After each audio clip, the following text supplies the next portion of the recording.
안녕하세요. 김호준입니다. 지난 2010년 일본의 사사카와 재단 프랑스 지부가 카롤린느 포스텔 비네라는 프랑스의 한 일본학 학자를 명예훼손으로 고소했습니다. 프랑스 일본 수교 150주년 학술 행사를 사사카와 재단이 후원했는데 프랑스 외무부가 공동 후원으로 참여하기로 하자 프랑스 학계는 A급 전범이 설립한 재단이 후원하는 행사에 정부가 참여하는 것에 반대 성명을 냈습니다. 결국 프랑스 외무부가 참여를 철회하자 사사카와 재단은 이 성명을 주도한 카롤린느 박사를 상대로 거액의 소송을 제기한 겁니다. 몇 개월에 걸친 공방 끝에 프랑스 법원이 이 소를 기각한 후 비네 박사는 이런 말을 했습니다. 학자의 책무는 두 가지다. 성실한 감시자 그리고 용감한 고발자. 그 역할을 했을 뿐이다. 그리고 이런 말도 남겼습니다. 한국 대학에 사사카와 재단의 연구 자금이 유입된 것으로 알고 있는데 식민 지배를 당한 한국이 일본 극우의 과거사 왜곡을 뒷받침하는 사사카와 재단에 관대하다는 점은 매우 의외다. 그런 대학 중 하나가 연세대입니다. 그리고 당시 그 기금의 유럽 유입에 찬성했고 그 기금으로 설립한 아시아연구기금 재단의 사무총장을 역임한 사람이 지금 자유한국당 혁신위원장 유석준 교수입니다. 최근 유 교수가 극우이 아니냐 논쟁이 있습니다. 극우에 대해 유 교수는 2006년 이런 말을 남겼습니다. 극우는 테러하는 안중근 같은 사람이다. 유 교수가 극우이 아니냐 그에 대한 답이 되는 발언이죠. 김원준 생각이었습니다.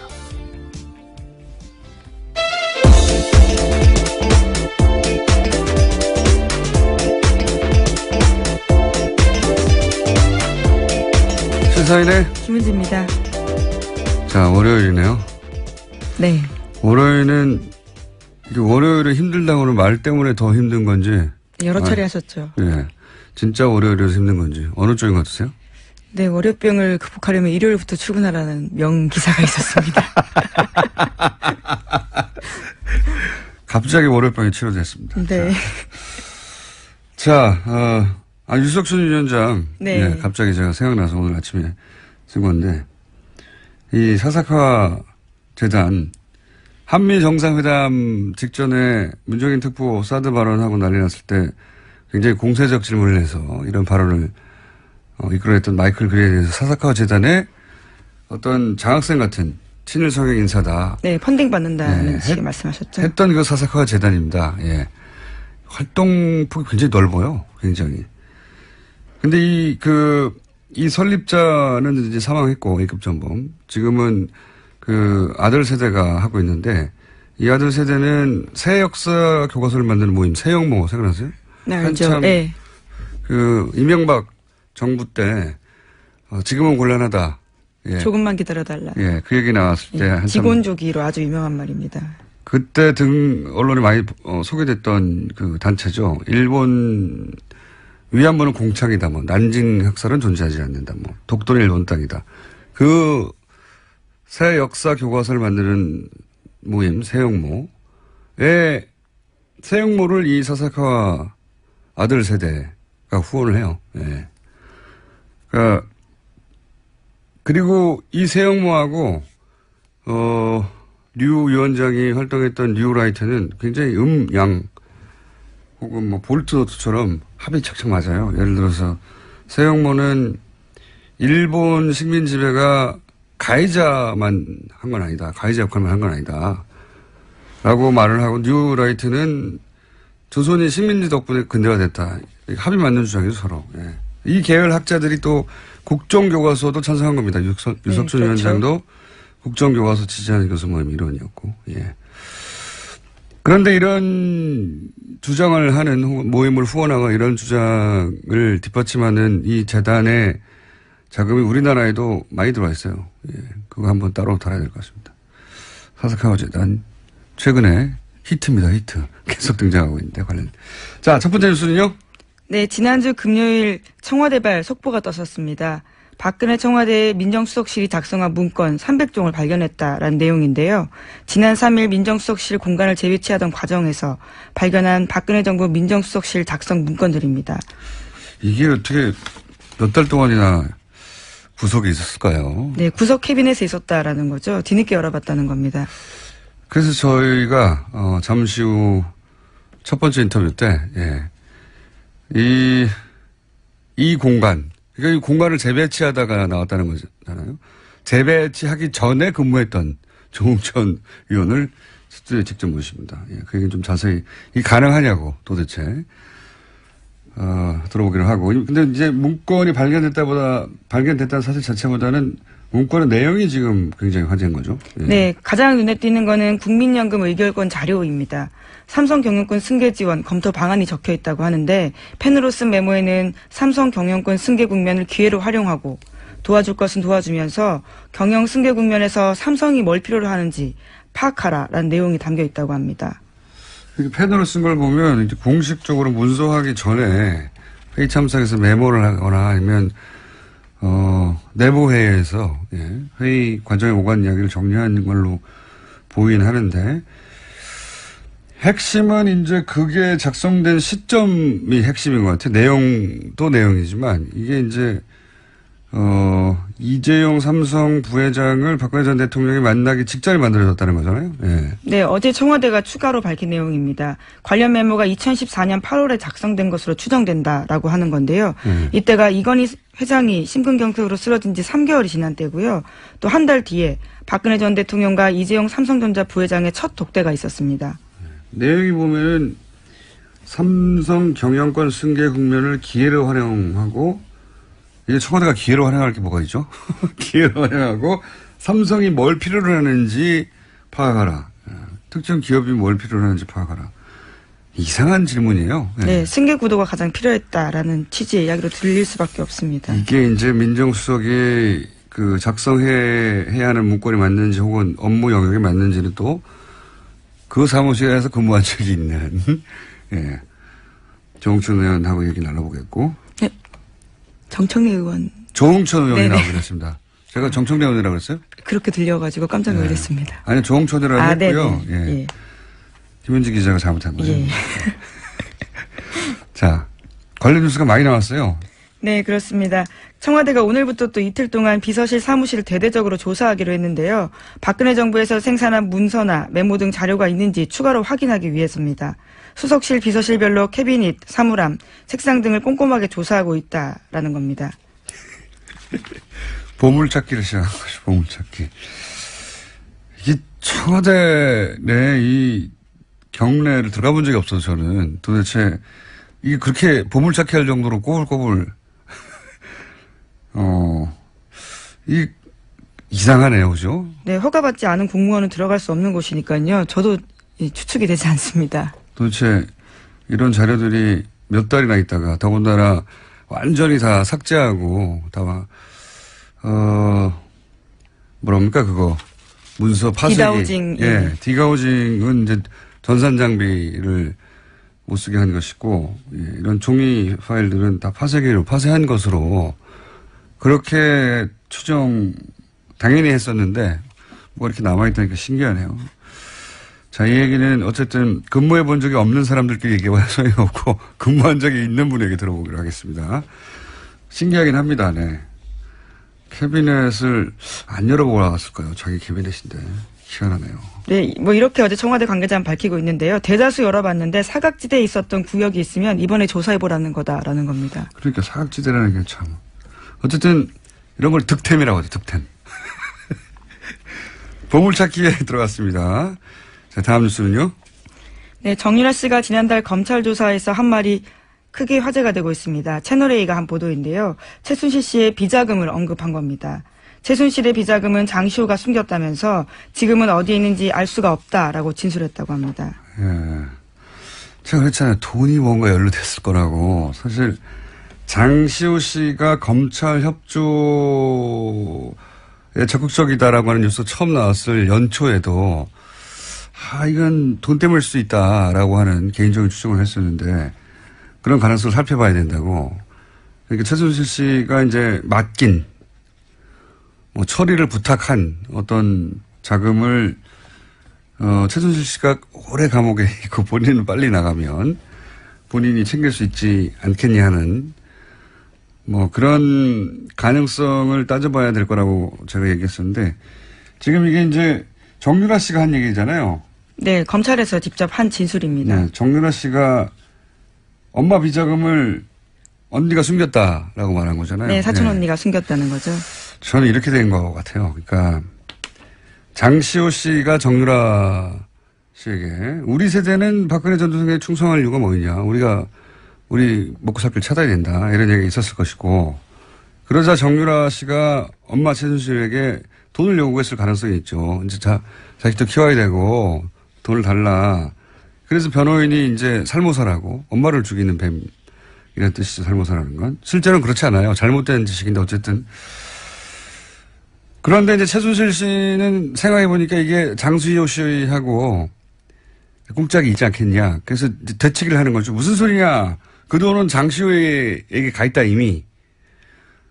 그러면 이제 장시호 씨하고 정유라 씨 사이를 벌리는 거죠. 예.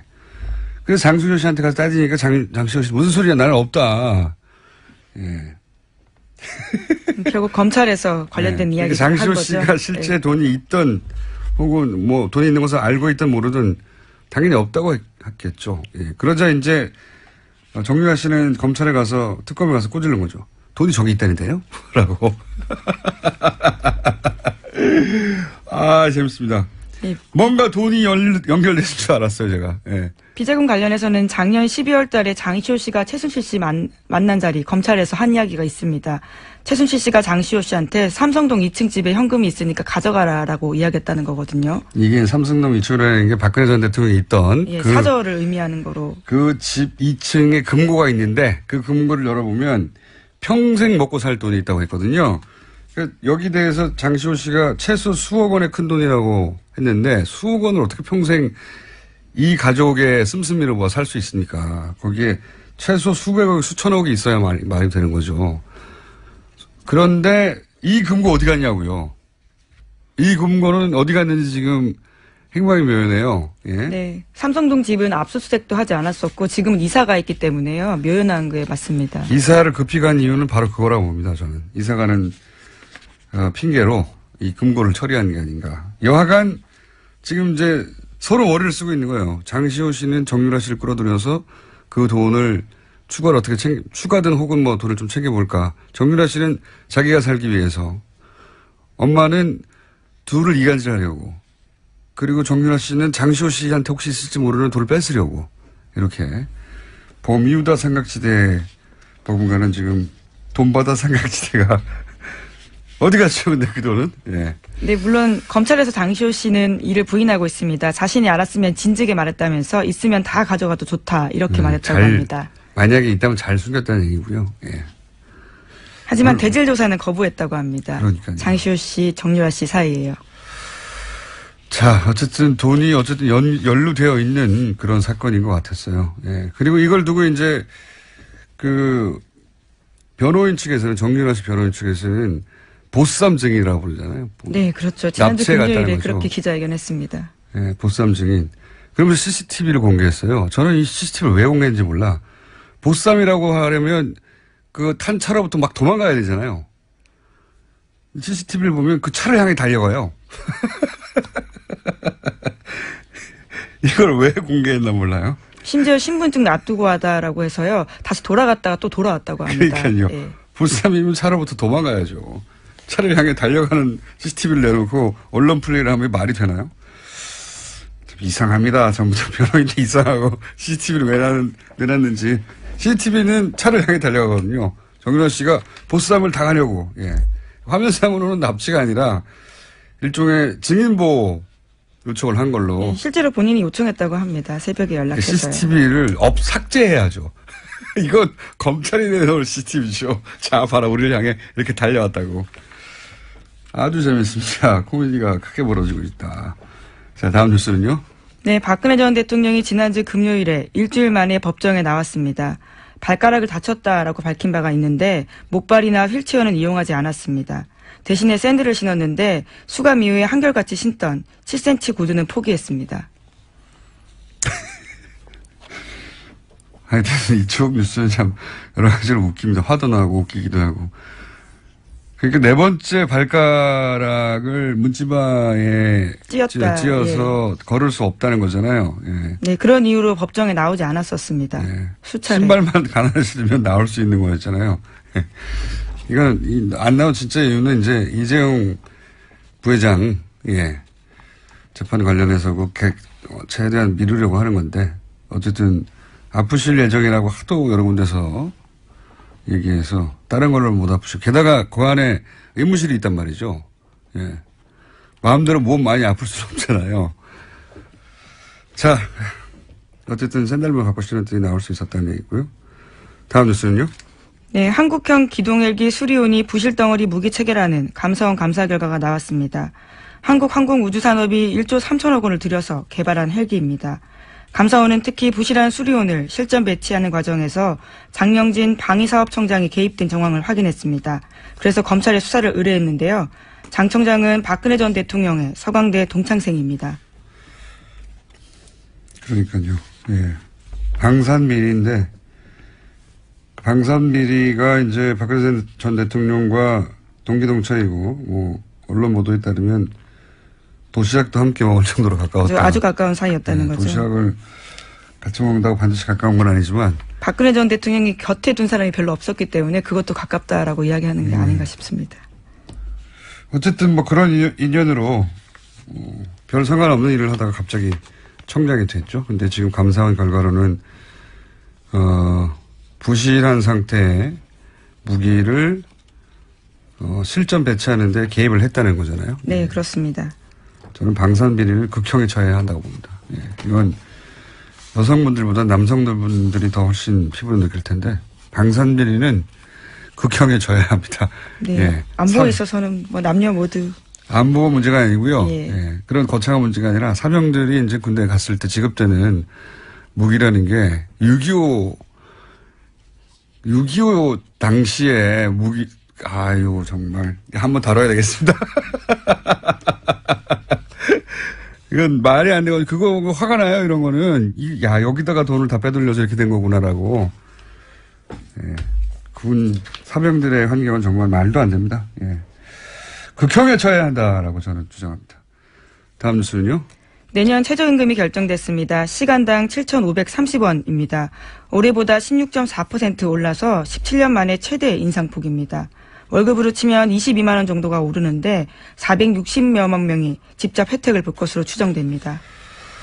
그렇군요. 예. 문재인 정부가 공약을 했기 때문에 해야 하는 일이었고요. 근데 이제 이 일의 진척이 굉장히 빠르네요. 예.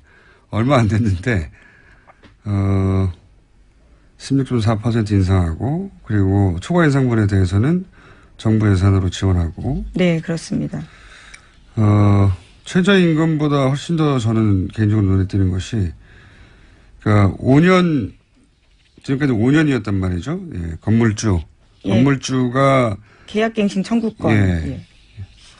이게 사실은 그 소상공인들한테는 더 치명적이에요. 뭐 장사 좀 해보려고 하면 보통 1, 2년 내에 쉽게 자리 잡기가 어렵고 이제 알려져서 장사 좀 해보려고 하면 5년이 한계이기 때문에 물론 뭐 건물주에 대해서는 5년 이상 계속 연장할 수도 있지만 보장이 안 되니까요. 그것 때문에 실컷 그 자리에서 뭐랄까 땅값도 올려놓고 예. 장사도 어느 궤도에 올랐는데 나가야 되는 경우가 많았는데 이게 10년으로 늘어나는군요. 예. 일 참 빨리 합니다. 이 정부는. 자, 다음 뉴스는요. 네, 예결위가 오늘도 소위를 개최한 뒤 내일 전체 회의를 의결을 거치고 추경안을 본회의에 상정할 계획입니다. 이건 뭐 어차피 될 거였기 때문에 예. 잠시 후에 저희가 어쨌든 이 문건 뭐라고 불러야 됩니까? 문건 발견 사건? 예. 문건 발견 사건. 득템이라고 말씀하셨죠. 득템, 예. 문건 득템 사건인데 이거에 대해서 저는 야당 공세도 좀 굉장히 재밌어요. 그 얘기만 하고 끝내죠. 예. 뭐냐면은 11일간 함구하다 발표했다. 이게 현재 공세의 포인트거든요. 네, 3일에 발견했다고 했기 예. 때문입니다. 3일에 발견했는데 14일날 발표했으니까 11일날 함구하다가 발표했다. 이건 뭐 조선일보도 이 타이틀로 11일간 함구하다 발표. 그리고 조선일보 제목과 자유한국당 논평이 똑같아요. 함구하다 갑작스럽게 공개한 것이 무슨 정치적 고려가 있는 게 아니냐. 저는 이게 참 뭐랄까요. 몹시 영리하지 않은 공세라고 보는 것이 물론 300건이 되니까 검토할 시간이 걸린다. 뭐 이렇게 정부에서는 대응했는데. 네, 그 사이 또 순방도 있었고요. 예. 인력이 부족했다는 겁니다. 그런데 이제 의심된다고 공격을 하려면 의심된다고 했을 때 뭐가 의심된다 이렇게 머리에 또 올라야 되잖아요. 11일간 11주나 11개월이 아니잖아요. 뭐가 의심되는 거지? 이게 안 떠오른단 말이죠. 안 떠오르면 이게 영리하지 않은 허공에다 때리는 공세예요. 더군다나 사실은 11일 걸려면 이재용 부회장 결심이 8월이에요. 8월 초. 그렇죠? 예, 그렇게 그러니까 있습니다. 거기에 영향을 미치려고 너무 서둘러 발표한 거 아니냐. 이렇게 공세를 해야 되죠. 오히려 너무 빨리 공개했다고 비판을 해야 그나마 가게 쓰는데 지금은 어디다 때리는지 모르겠다 이거죠. 네. 네, 재판에 영향을 미치기 위해서다라는 광범위한 이야기를 하고 있습니다. 아니죠. 그러면은 11일간이나 함구하다 할 게 아니라 너무 빨리 예, 그렇죠. 급하게 8월 초에 영향을 미치려고 빨리 발표했다고 해야 되는데 검토도 안 끝내고 이게 앞뒤가 사마띠 아니하는. 어쨌든 한 달 가까이 지금 보수 매체가 이렇게 공세를 여러 가지로 취하는데 이렇게까지 영향이 없다는 것도 참 격세지감입니다. 예전에는 사설 하나 때문에 난리가 나고 그랬는데 영향이 없네요. 예. 여기까지 하겠습니다. 네, 시사인의 김은지였습니다. 감사합니다. 청와대 민정수석실에서 박근혜 정권에서 작성된 300건이 넘는 문건이 나왔고 문건 내용 중 일부는 현재 진행되고 있는 국정농단 관련 재판과 밀접한 연관이 있어 보여 큰 관심사가 되고 있는데 청와대 민정수석실 공직기강 비서관을 역임했던 조홍천 의원 스튜디오에 직접 모셨습니다. 안녕하십니까? 예, 오랜만에 안녕하세요. 그 공간에서 근무하셨잖아요. 그죠? 예, 매년 되긴 했지만. 그 옆에. 바로 옆입니까? 그 복도 건너서. 그렇게 얘기해봐야 저희가 그림이 안 그려지고 일단 제일 궁금한 게 뭐냐면 청와대 설명에 따르면 사무실 재배치를 하면서 캐비넷을 옮기다가 무거워서 열어봤는데 거기서 네. 잭팟이 터졌다. 예. 이런 얘기거든요. 근데 이제 저희가 궁금한 게 박근혜 정권 말기에 이제 파쇄기 뭐 열몇 대가 대량으로 들어와서 밤낮으로 파쇄하고 있고 기록물들은 이관하고 나머지는 뭐 서버는 디가우징하고 그래서 철저히 다 털어버린 것으로 이해하고 있었거든요. 이게 어떻게 나왔을까? 일단 그게 제일 궁금합니다.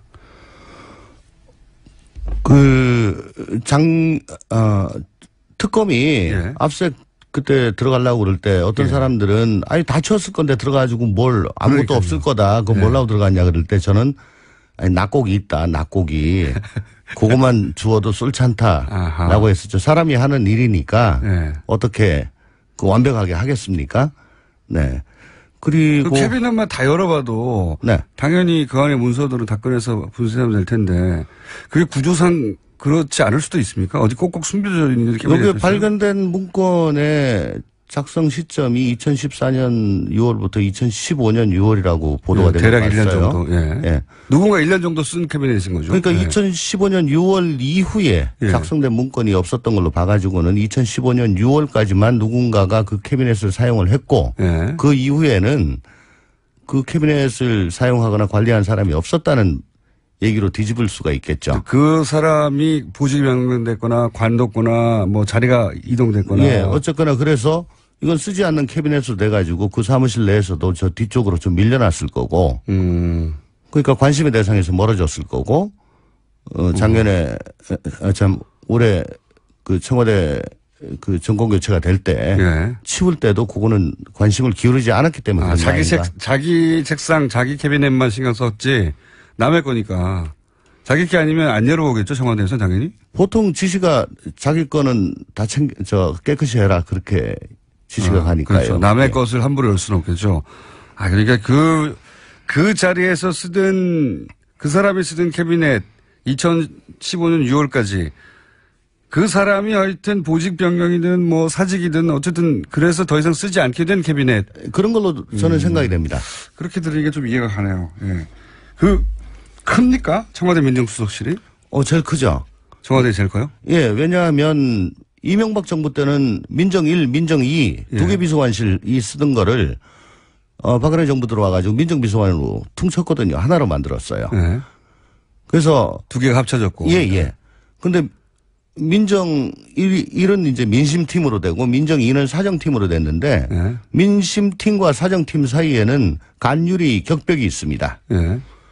그래서 민심팀, 사정팀 이렇게 각자 좀 한 비서관실이긴 하지만 그래도 독립성을 가지고 일을 했었는데 이번 문재인 정부 들어가지고는 얘기를 들어보니까 굉장히 그 정원을 다 안 채우고 작게 가느라고 반만 썼군요, 말하자면. 반만 썼죠. 격벽 안쪽. 그러니까 민심팀 쪽만 쓰고 사정팀은 비서관하고 좀 멀거든요. 네. 예. 그러니까 가까운 쪽만 쓰다가 최근에 인력이 보강되면서 다시 자리를 재배치하다가 이제 그 가구를 옮겨야 될 거 아니에요. 근데 이거 뭐야? 그렇게 된 것 같아요.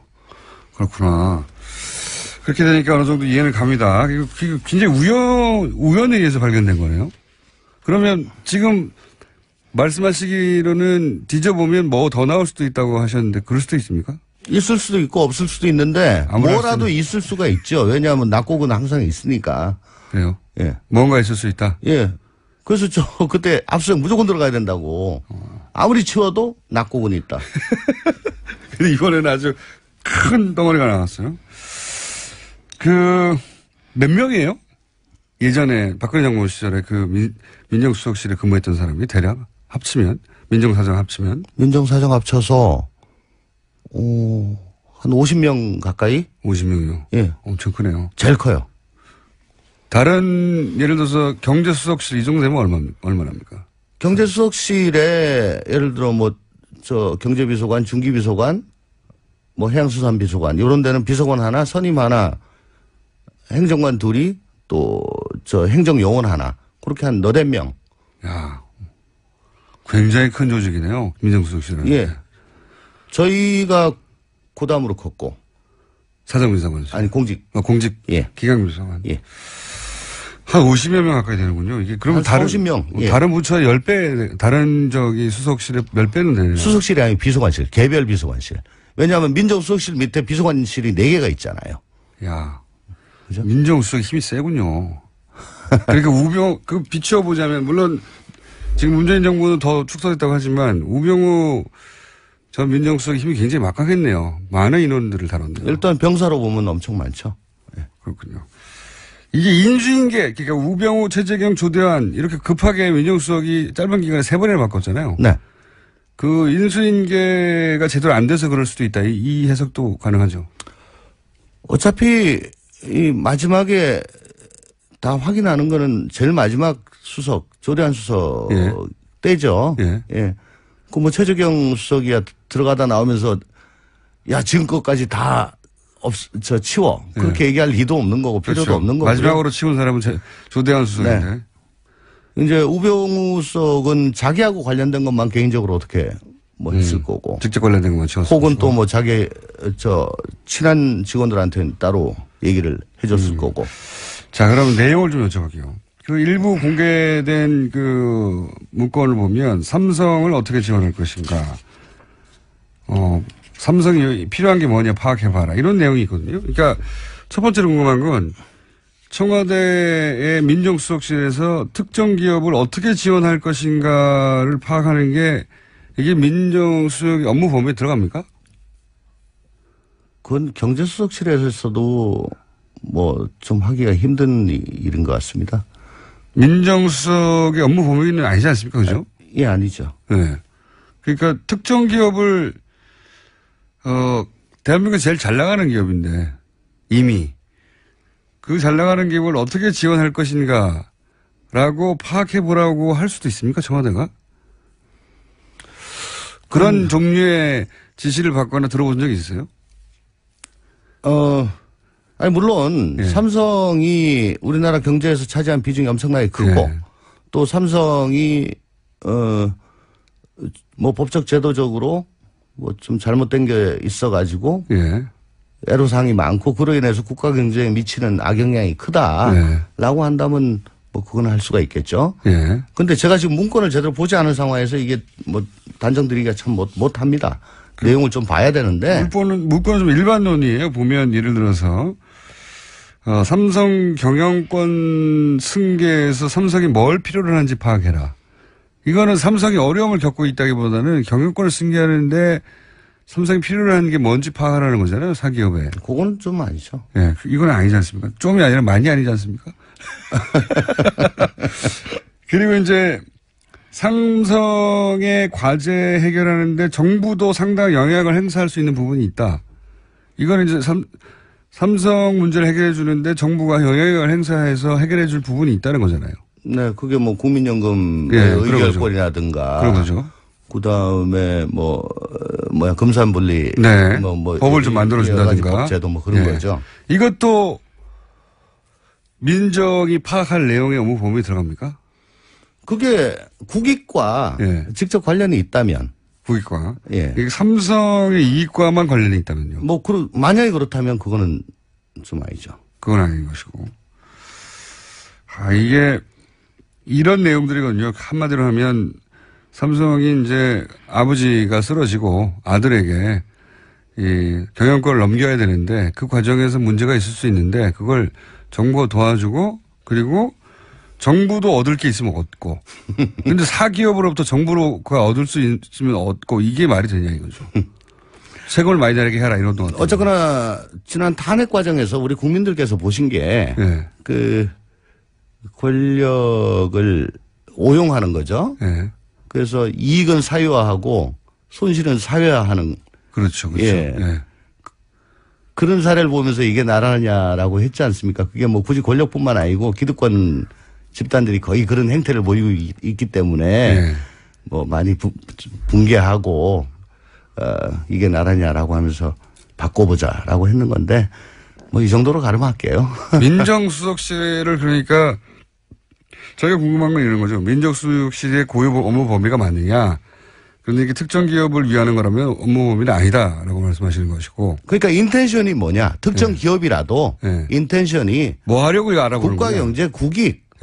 예. 뭐 그런 건 안 몰라도 또 이게 창조 경제하고 직접 관련이 있으면 모르겠습니다. 그게 아니라 이게 이제 결국은 말을 지원받고 최순실한테 돈을 지원받고 이런 걸로 연결되는 거라면 당연히 말이 안 되는 건데. 그럼 뭐 우리 공장장 같은 분은 그렇게 항상 색안경을 끼고 보는 거죠. 색안경. 그래도 저 문건을 보지 않고 단정 짓는 거는 위험합니다. 아니, 그런 정황은 있으나 이게 그렇게 단정 지을 수 있는 문건지 아닌지는 좀 봐야 된다, 직접. 예, 근데 이 내용이 지금 자필 메모에서 나왔다는 거고, 자필 메모란 건 이제 필체란 게 있을 거고요. 그러면 누가 작성했는지, 다른 워드 프로세스로 작성한 것보다 훨씬 더 쉬울 거 아니에요? 그렇죠. 예. 자기 필체가 있으니까. 예. 그리고 이런 일을 시켰을 때는 아무리 50명이라 하더라도 시킬 만한 사람이 딱 있잖아요. 그렇죠? 에이스가 있죠. 에이스가 있죠. 예. 그리고 의원님 머릿속에 떠오르는 사람도 있는 거 아닙니까? 안 알려줘. 하여튼, 이런 라인을 탔겠구나 하는 떠오르는 라인에 있는 거죠. 그림은 그려집니다. 그러시군요. 예. 누군지 말할 수 없고. 안 알려줍니다. 그건 검찰이 알아서 합니다. 예. 검찰에는 알려주실 생각은 있으시고. 물어보면요. 방송을 들으시면 연락을 바로 주십시오. 이 사람이나 하는 짐작가는 그림이 있다. 뭐 딱 한 사람이라기보다. 예. 요쪽이겠구나 하는. 선발 투수도 1, 2, 3선발 원투펀치 있잖아요. 그렇죠. 예. 한 2, 3발까지 생각하십니까? 한 3. 3발까지 생각하시는구나. 그렇겠죠. 이게 결국은 또 안종범 수석 수첩에 등장했던 메모하고 연결되는 메모들이 있어요. 네. 실제로. 그러니까 경영권 승계에 대해서 삼성, 엘리엇, 예. 엘리엇에 대해서 대책을 강구해야 된다. 메모에. 또는 금산분리에 대한 이야기, 은산분리에 대한 이야기, 승마에 대한 이야기, 이런 메모들이 등장하다 보니까 연결되거든요. 승마도 나옵니까, 메모에? 안종범 수첩. 안종범. 수첩에는. 승마는 이제 대가죠, 결국은. 네. 이렇게 두 가지가 연결되는 부분이 있는데 이게 이재용 부회장의 재판에 영향을 줄 수 있을까요? 언론들은 영향을 줄 거라고. 우리 공장장 말씀대로 그게 다 증거 능력이 인정이 되고 예. 또 합리적인 의심을 배제할 정도로 예. 그게 시기적으로나 내용적으로나 그게 서로 관계가 있다면 그건 아주 중요한 자료가 되겠죠. 근데 이제 시기가 8월 초면은 지금 이재용 부회장 결심 공판을 한다는 얘기거든요. 네. 엄청 빨리 진행되고 있습니다. 그럼 지금은 이제 7월도 한 보름도 안 남았는데. 네. 그러면 대략 보름 사이에 이 문서가 법적 효력을 가지려면 어떻게 해야 됩니까? 우선 이재용 부회장 8월 2일 날 예. 결심한다는 거는 재판부에 생각이 진 그런 건데 지금 변수가 생겼죠. 예. 이재용 부회장의 구속 만기는 8월 27일로 알고 있습니다. 아하. 그러면 대충 한 2주 전까지는 예. 결심하면 되니까 잘하시잖아요. 예. 그럼 8월 광복절 무렵까지만 결심하면 되니까 예. 꼭 뭐 8월 2일이다 이렇게 할 필요는 없는 것 같고요. 일단 그렇게 얘기는 했지만 재판부가. 예. 잘하시면서 왜 그래요? 예. 그리고 그러니까 한 달 조금 덜 남았죠. 예. 예. 그렇게 따지면 이게 일종의 전문 증거라 작성자를 불러야 되지 않습니까? 어쨌든 지금 자필 메모가 가장 중요하게 지금 떠오르고 있는 것 같은데 예. 아까도 말씀드렸다시피 자필이기 때문에 필체가 있고 예. 또 대충 할 수 있는 사람이 특정이 특정 되니까 범주가 있으니까 예. 몇 사람 그리고 불러서 또 그분들이 거의 다 공직자들이니까요. 현재 스코어. 예. 아하. 그러니까 뭐 부르면 오겠죠. 예, 불러서 본인이 작성한 게 맞다는 얘기를 확인해야 되죠. 확인해야 되고 그러면 이런 걸 왜 만들었냐? 아까 말씀하셨다시피 민정에서 이게 할 일이냐? 민정에서 왜 이런 걸 만들었냐? 예.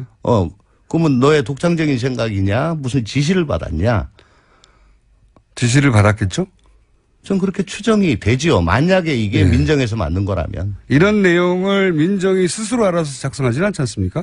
어떻습니까? 이런 거 하기가 힘들죠. 그렇죠. 예. 이런 거 시켜서 해야 되는 거죠.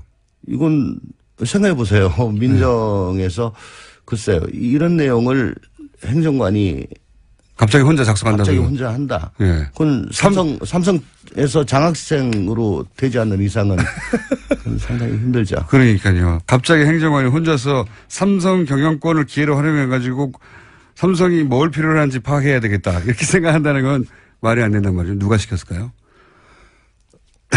그러니까 그 작성자의 상급자. 작성자 상급자. 그러면 당시 민정수석. 그러니까 비서관일 수도 있고 수석일 수도 있고 실장일 수도 있고 혹은 비서실장일 수도 있고 혹은 3인방일 수도 있고 3인방일 수도 있습니까? 그렇죠. 실제 그러니까 직제상의 문제가 아니라 실제 당시 청와대가 돌아가는 데 있어서 그러니까 3인방이 그 실무자한테 직접 지시는 하지 않지만 네. 수석이나 비서관한테 특히 수석한테는 3인방이 그런 지시를 할 수 있는 권한이 있었어요. 지시라기보다는 뭐 협조겠죠. 말은 협조지만 예. 사실상 3인방이 자기 업무 소관이 아닌데도 3인방이 그런 업무 협조란 이름으로 이런 요청을 하면 3인방의 힘을 청와대 내에서는 다 알고 있었기 때문에 그건 뭐 VIP의 의중이 담긴 걸로 그렇게 생각할 수 3인방 입에서 나오면 예. 그래서 3인방도 가능하고 원래 직제상호는 비서실장에서 나와야 되는 거 아닙니까? 그렇죠. 원래 직제상호는 그런데 실제 돌아가기로는 3인방에서도 그러니까 예를 들어 예. 뭐 실수비 같은 데서 이게 이슈로 나왔는데 예. 경제수석하고 고용복지수석이 주로 관련이 되잖아요. 예. 그렇지만 민정도 좀 알아봐라. 예. 뭐 이렇게 했을 수도 있죠. 비서. 그런데 이걸 이렇게 여러 다른 수석들이 있는데 대놓고 얘기하는 건 조금 할 내용은 아니죠. 부적절한 것 같고. 그러니까요. 예. 그럼 비서실장이나 3인방에서 왔을 가능성이 높다. 있다. 경제수석이 요구했을 가능성은 또 어떻게 보십니까? 셋 중 하나입니까? 경제수석 아니면 비서실장 아니면 3인방. 경제수석이 그건 조금 상상이 안 갑니다. 잠깐 왜 상상이 안 가죠? 자기들이 하면 되지 뭘 이걸. 자기들이 하면 되죠. 아 그렇군요. 아 민정에다 이거 해라 저거 해라 할 그런 입장은 아닙니다. 그렇군요. 경제수석실이. 경제수석실이 민정에다 이런 거 요청하는 지시할 그런 위계가 아닙니까? 그다지? 위계라기보다는 그건 좀 생뚱맞죠. 만약에 그런 걸 얘기를 한다면. 저희는 뭐 그게 생뚱한지 안 맞는지 모르니까요. 그럼 비서실장 아니면 3인방 이렇게 압축하는 게. 예. 그러니까 그렇게 돼서 뭐 수석 주석한테 그게 입력이 돼가지고 갔거나. 예. 예. 뭐. 그렇군요. 이런 정도의 메모가 만들어졌으면 이 메모가 다시 공식 문서로 정리돼서 올라갑니까? 어떻게 됩니까? 이거는 뭐 내용상으로 봐가지고는 예. 다듬어서 가야죠. 이걸 이렇게 자필 메모로. 예. 그렇게 보고를 안 했겠죠. 당연히. 예, 이렇게 하기는 좀. 근데 청와대 시스템이 이런 공식 문서를 작성하기 시작하면 초안부터 최전본까지 다 남는다면서요. 버전별로. 쓰는 건 안 남고. 쓰는 건 빼고. 예, 이게 이제 입력하기 시작하면. 입력하기 시작하면 이제 처음에 초안을 어떤 식으로든 뭐 저장을 하잖아요. 예, 예. 그때부터 남죠. 초안부터. 예, 그러면 이제 버전별로. 작성 일시, 예. 작성자, 제목, 계속 다 나눈다. 내용. 근데 지금은 그거를 추적할 수는 기가우징 해버렸다니까. 다 날려버렸으니까. 예, 그렇다면 할 수가 없죠. 이 종이로 쓴 문서는 대통령 기록물이 아닌 거죠? 지금 야당에서는 이제 대통령 기록물법의 위반 아니냐. 아, 제가 지금 대통령 기록물법 위반으로 재판을 받고 있는 현직 피고인이기 때문에. 잘 아실 거 아닙니까? 아주. 예. 아니, 아니, 피고인한테 그런 걸 자꾸 물으면 어떡해요. 예. 아니, 이거는 이제 별도의 사안이니까 본인 게 아니라. 예, 어쨌거나 뭐 아닌 걸로 보여집니다, 저는. 그렇죠? 예. 조심스럽네요. 재판 받고 있습니다. 대통령 기록물이 아니라고 이제 공개할 수 있다고 청와대가 판단한 것 중에 하나가 이렇게 무슨 도장이 안 찍혔다고 하던데 도장은 무슨 의미입니까? 그게 자꾸 기록물 가지고 물으실 거예요? 네. 대통령 기록물이 이제 세 가지로 갈리는데 일반, 비밀, 지정으로 갈리는데 네. 일반은 그러니까 대통령 기록물은 원래 공개가 원칙이에요. 원래요? 원래 원칙은 공개인데 다만 뭐 국가안보 뭐 경제 상황에 위해를 가할 우려, 사생활 침해 등을 이유로 이제 제한을 하는 거거든요. 네. 그러니까 일반 기록물은 거의 대부분 공개예요. 프리한 거고. 비밀 기록물은 그거 보고 중요도에 따라서 1급, 2급, 3급 대비 그렇게 분류를 한 거고요. 그 분류 도장이 없기 때문에 기본적으로 공개할 수 있다. 근데 예. 비밀 기록물, 지정 기록물이라고 하는 거는 어쨌든 분류 작업을 해서 예. 그 분류 표시를 하고 대통령 기록관에다 이관을 해야지만이 그게 기록물이지. 예. 캐비넷에 남아 있는 분류도 안 된 도장도 안 찍힌 것을 대통령 기록물로 볼 수는 없다라고 이제 해석할 수 있다. 딴 거 물으세요. 피고인한테 자꾸. 우병우 민정수석 있지 않습니까? 네. 우병우 민정수석에 대해서 여러 차례 문제 제기를 많이 하셨는데, 우병우 민정수석이 지금 뭐 구속도 안 됐고, 사안도 굉장히 적지 않습니까? 작죠? 네. 지금 걸려있는 사안이 유죄가 된다 한들 받을 수 있는 처벌은 어느 정도입니까? 뭐 가정을 전제로 해서 답변 등이 적절치 않고 그동안에 제가 계속 한 거는 어쨌거나 윤곽근 수사팀장 그때 처음 시작됐을 때 원칙은 가택하고 휴대폰 압수수색을 해야 되거든요. 당연히 해야 되겠죠. 그러면 여기에 다 나와요. 이런 내용들이 다 나온다고 휴대폰에. 그러면 이게 참 공색하게 직권남용, 직무유기, 위증 이렇게 갈 필요가 없지 않습니까? 또 아니더라도 지금처럼 청와대 내부를 들여볼 수 있었다면 다 나와요. 그때 압수수색 했으면 다 나왔겠죠? 다 나오죠. 네. 예. 비가우징만 해도 다 나와요. 다 나오고. 예. 휴대폰을 해도 다 나오고. 다 나오고. 예. 근데 그거 아무것도 안 하고 하려니까 공색하게 너 세월호 때 뭐 어쨌지 저쨌지 뭐 이럴 수밖에 없잖아요. 예. 그게 너무 답답하다는 거죠. 예. 그 이후 예를 들어 탄핵 국면을 가고 나서는 왜 우병우 민정수석에 대해서는 그렇게 못했을까요? 실제로 검찰 내에 흔히 말하듯이 우병우 라인이 살아 있었기 때문입니까? 어떻게 보십니까? 뭐 잘 나간 사람들은 다 은혜를 입었으니까. 어떤 은혜를 입었어요? 보직이요. 보직이요? 보직. 그 좋은 자리로 가는 거? 그렇죠. 잘 나가는 자리하고 잘 안 나가는 자리하고 못 나가는 자리는 뭐 누가 봐도 딱 아니까. 검찰 내에서 보면 딱 아는데. 예. 그런데 우병우 민정수석이 잘 나가는 자리에 자신하고 협조가 잘 되는 사람을 꽂아 줬다고 하는 정황들이 있습니까? 추정하는 사람들이? 그거야 뭐 다 합니까? 공유하고 있죠. 왜냐하면은 잘 나가는 자리란 게 민정수석하고 업무상 연관이 되는 자리들이니까. 그런 자리에 본인과 예. 친한 사람들이 저기 저 지방 어디에 뭐 저 형사부장 하고 있으면 민정수석하고 아무 상관이 없죠. 없을 가능성이 높잖아요. 네. 그보단 이 서울 쪽 대검 법무부 뭐 중앙지검 특수부 네. 뭐 이런 쪽에 그런 사람들 우병우 민정수석이 그렇게 영향을 미쳐서 그런 인사 라인에 채워진 사람들이 대략 10명 선이 넘습니까? 제가 그랬어요. 법무장관 청문회 때 예. 그동안에 사건이 이상하게 꼬인 것들. 예, 예. 그거 지금 국정원 TF처럼 예. 자초지종을 캐서 예. 그거 도대체 누가 중간에 틀었냐 이렇게 이상하게 만들었냐 예. 그걸 밝히고 거기에 잘한 사람은 잘한 대로 못한 사람은 못한 대로 결과에 그 상응한 예. 그런 상벌을 줘야지만이 검찰이 이게 제대로 쓸 거고. 몇 명이나 됩니까 그래서? 뭐 30명이요? 아니요, 그건 꽤 돼요. 예. 10명은 넘고 30명은 안 된다. 뭐 10명 넘는다. 예. 넘는다. 예. 20명도 넘는다? 딴 거 모르시죠? 그분들이 그냥 살아있다 아직도 근데. 꽤 살아있죠. 꽤요? 예. 예. 왜 최근에 몇 명 나가고 그랬잖아요. 아직 부족합니까? 거기는 이제 직급이 굉장히 높았던 사람들이고.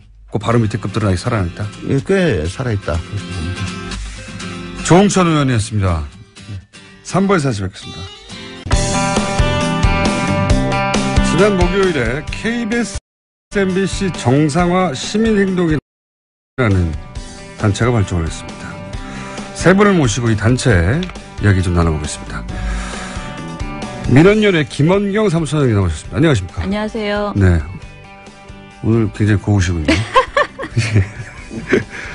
자, 전국 언론노동조합 KBS 본부의 성재혁 위원장님 나오셨습니다. 안녕하세요. KBS 새노조 위원장입니다. MBC 본부의 김영국 위원장님 나오셨습니다. 예, 안녕하십니까? 네. 이 세 분이 나온 이유는, 일단 이 단체가 먼저 소개를 해 주신 다음에. 네. KBS, MBC 누가 더 망가졌나? 배틀을 오늘 해볼까 합니다. 예. 자, 우선 단체를 소개해 주십시오. 일단은 지난 목요일 날 발족했는데 KBS MBC 정상화 시민행동이라는 이름이고요. 전국 언론노동조합 그리고 민주언론시민연합 참여연대 등 전국의 214개 시민사회단체와 언론단체, 종교단체 등이 합심해서 꾸렸습니다. 박근혜 이명박 정부가 KBS와 MBC를 장악해서 사실상 권력의 홍보수단으로 전락해버렸잖아요. 그래서 이로 인한 국민이 당연히 누려야 될 공론장 역학을 모두 빼앗겨버렸다라는 생각에서 만들었고, 특히 촛불 이후에 새 정부가 들어섰지만 양사의 편파 왜곡 보도가 지금까지도 계속되고 있습니다. 오히려 MBC는 더 심각해진 상황이고요. 그 이유가 아직도 KBS, MBC 안에 박근혜 정부가 임명한 경영진들이 버젓이 자리 잡고 있고 그들이 변화를 불가능하게 막고 있다라는 생각입니다. 그래서 이제 국민이 KBS, MBC를 정상화시키기 위해서 진짜 행동을 해보자 이런 취지로 만들었습니다. 취지는 충분히 이해했습니다. 네. 근데 이제 일반인들은 방송국 안에서 근무할 기회가 없고 어떤 일을 겪는지 잘 모르고 그리고 MBC 같은 경우는 뉴스를 안 본 지가 오래됐고 많은 분들이. 네. 그래서 저희가 이 시간을 마련했습니다. MBC가 더 심하냐, KBS가 더 심하냐, 누가 더 망가졌냐 배틀. 그래서 몇 가지 주제가 있어요. 그동안 사내에서 최악의 사건으로 회자되고 있는 예. 게 무엇이냐. 그리고 KBS, MBC 모두 다 사내에서 절대 이야기해서는 안 되는 금기어가 있다고요. 네. 금기어 배틀. 그리고 요 대목에서 제가 보기에는 오늘 나오신 분들이 소송을 당하실 것 같은데. 각 본부에서 여기에 책임 있는 최악의 인물들로 선정된 인물이 누군가. 네. 이 세 번째 항목을 제가 기대하고 있습니다. 두 분이 회사에서 잘릴 뿐만 아니라 그리고 소송도 당하실 꼭 큰 소송을 당할 수 있도록 부탁드립니다. 노력하겠습니다. 자, 그러면은 어디 먼저 할까요? MBC 먼저 할까요? KBS 먼저 할까요? 저희 KBS부터 말씀을 드리겠습니다. 알겠습니다. 제 질문이 뭐였죠? 최악의 사건. 예. 사내에서 KBS의 구성원들이 이것이야말로 최악의 사건이었다. 사실 굉장히 많은 기억이 나는데 지난 10년 동안 네. 근처에 있었던 세월호 예. 당시에 이제 사장 해임까지 불러왔었는데 구체적으로 얘기해 주십시오. 예, 그 당시에 이 세월호 참사에 대해서 보도국장이 부적절한 말을 통해서 유족들이 왔었고. 예. 교통사고다. 예, 그랬었죠. 예. 그래서, 그러면서 불거진 것이 이제 청와대의 보도 개입 문제였어요. 예. 뭐 이정현 당시 그 홍보수석하고 예. 보도국장하고 이렇게 통한 내용. 뭐 이정현 수석이 당시 하필 대통령 오늘 KBS 뉴스 봐버렸다 이러면서 네. 해경을 옹호하고. 근데 뭐 이런 얘기인데 사실 저희가 정말로 KBS 직원들이 내부 구성원들이 정말로 기억하고 싶지 않은 예. 최악의 사건은 아마 이제 며칠 뒤인데 8월 8일입니다. 8월 8일. 2008년 8월 8일에 그 베이징 올림픽 개막일이었는데 예. 당시에 KBS 이사회가 정현주 사장을 해임시키기 위해서 모였던 날입니다. 예. 그때 아침부터 직원들이 일을 막고자 예. 회의장 앞에 꽉 들어찼는데 이때 경찰이 투입됐어요. MB 정권이 경찰을 투입하고 불법적으로 KBS 사장을 해임시켰죠. 강제로. 예, 직원들 다 끌어내고 정말 KBS 이 건물 안에 경찰들이 들어와서 직원들 끌어냈는데 이게 저희는 진행형이에요, 사실. 여러 가지 면에서 진행형이지만 당시에 이 경찰 진입을 총지휘한 사람이 누구냐? 네. 현 이철성 경찰청장입니다. 아하. 당시 영등포 경찰서장이었고 저희들이 이철성 경찰청장 이름을 잊지 못하고 있어요, KBS 직원들이.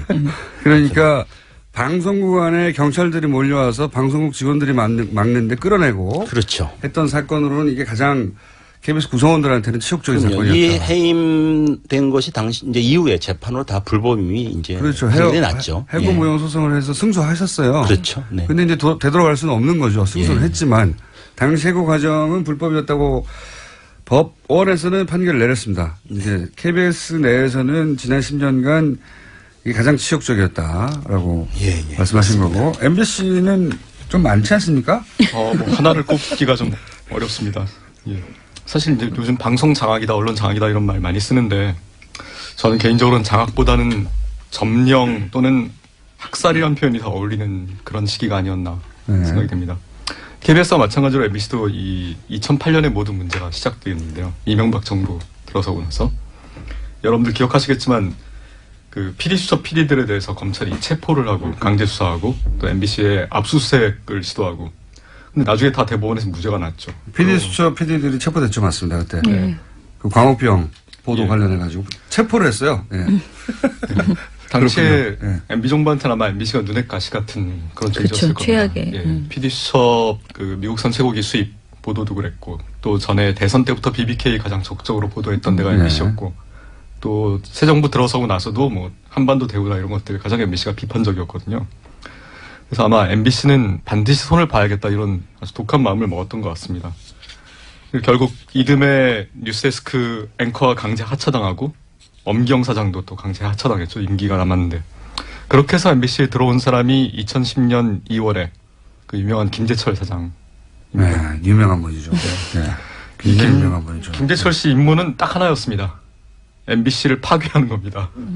나중에 이 김재철 사장이 첫 인사를 하고 나서 김우룡 당시 이사장이 김재철 사장이 큰 집에 가서 조인트 까이고 MBC 좌파를 80% 정리했다. 여기서 큰 집이 이제 청와대. 네. 예, 청와대에 가서 뭐 하는 거냐라고 홍군형이 난 다음에 MBC 인사들을 대거 날렸다. 뭐 이런 표현인 거죠? 예.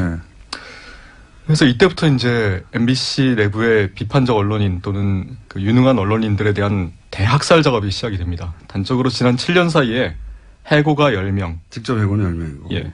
그리고 정직 이상의 중징계가 108명.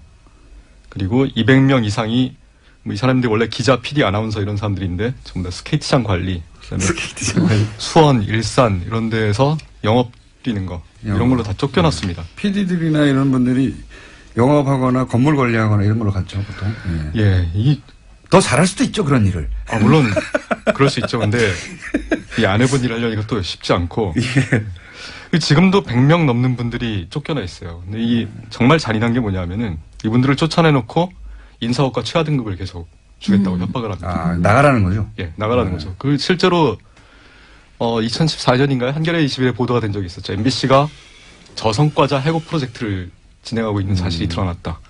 그래가지고 인사고과 최하 등급을 여러 차례 주고 모욕감을 주면서 이걸로 해고까지 가능한지 법무법인에 자문을 여러 차례. 그러니까 원래 하지 않던 일로 보낸 다음에 네. 원래 하지 않던 일이니까 잘 못할 수도 있죠 실제.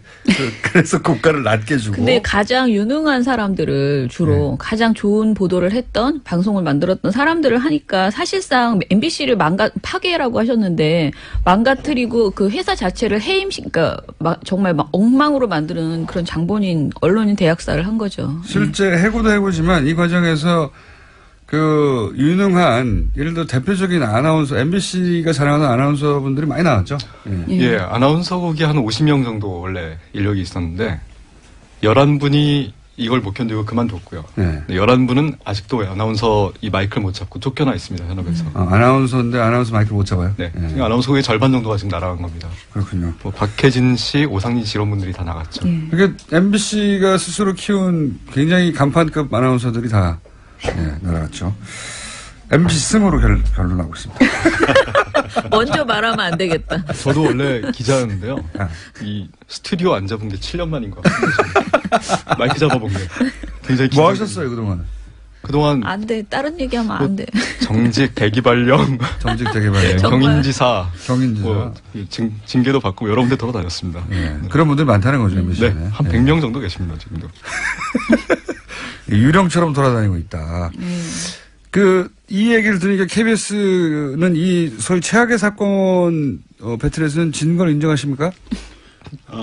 뭐 MBC랑 직접적인 비교하면은 사실 뭐 이제 그때마다 좀 다른 것 같은데 사실 그 경찰이 직접적으로 공권력이 야만적으로 들어왔다는 그 차원에서는 아마 조금 다른 KBS 가. 차원이 있지 않을까 싶어요. KBS는 하루에 그냥 쫙 밀고 들어왔다면 MBC는 야금야금 정말 치밀하게 밀고 들어왔다는 그런 정도 차이는 있는 것 같아요. 네. 그러나 이제 그 그러니까 이렇게 해서 해고를 당하거나 또는 회사를 나갈 수밖에 없었거나 혹은 뭐 한직으로 돌고 혹은 보직이 아닌 것에 임무를 맡고 있는 분들의 숫자를 볼 때는 MBC가 맞지 않습니까? 그렇죠. 아무래도 저희는 자발적으로 좀 나가신 분들이 많아요. 사실 일하다 보니까 도저히 이제 할 수 없어. 뭐 대표적으로 최근에 얘가 이제 이른바 친일과 훈장이라는 프로그램을 만들려다가 도저히 못 만들어서 친일과 훈장. 예, 그렇죠. 소위 이따 나중에 뭐 물어보시겠지만 우리 금기어입니다. 친일이요? 예, KBS에서는 반공과 훈장은 나갑니다. 그러니까 간첩과 훈장. 간첩이라는 단어는 금기어가 아닌데. 친일이 금기어로 되어 있습니다. 그래요? 그럼 금기어로 넘어가서 왜 친일이 금기어죠? KBS가? 사실 그 전에 뭘 좀 설명을 드리려고 했는데 이 친일이라는 문제가 아까 잠깐 말씀드렸지만 이 훈장이라는 우리 정부 수립 이후에 훈장을 누가 받았나 또 왜 받았나라는 거를 탐사 보도해보는 프로그램을 한 3년에 걸쳐서 우리가 추적을 해왔어요. 근데 두 편으로 만들었어요. 간첩 조작과 훈장. 간첩 조작과 훈장을 좀 받았고 방송에 나갔는데 그 다음에 2편인 친일과 훈장이 방송되지 못했어요. 이게 왜 그러냐면은 왜 그랬었죠?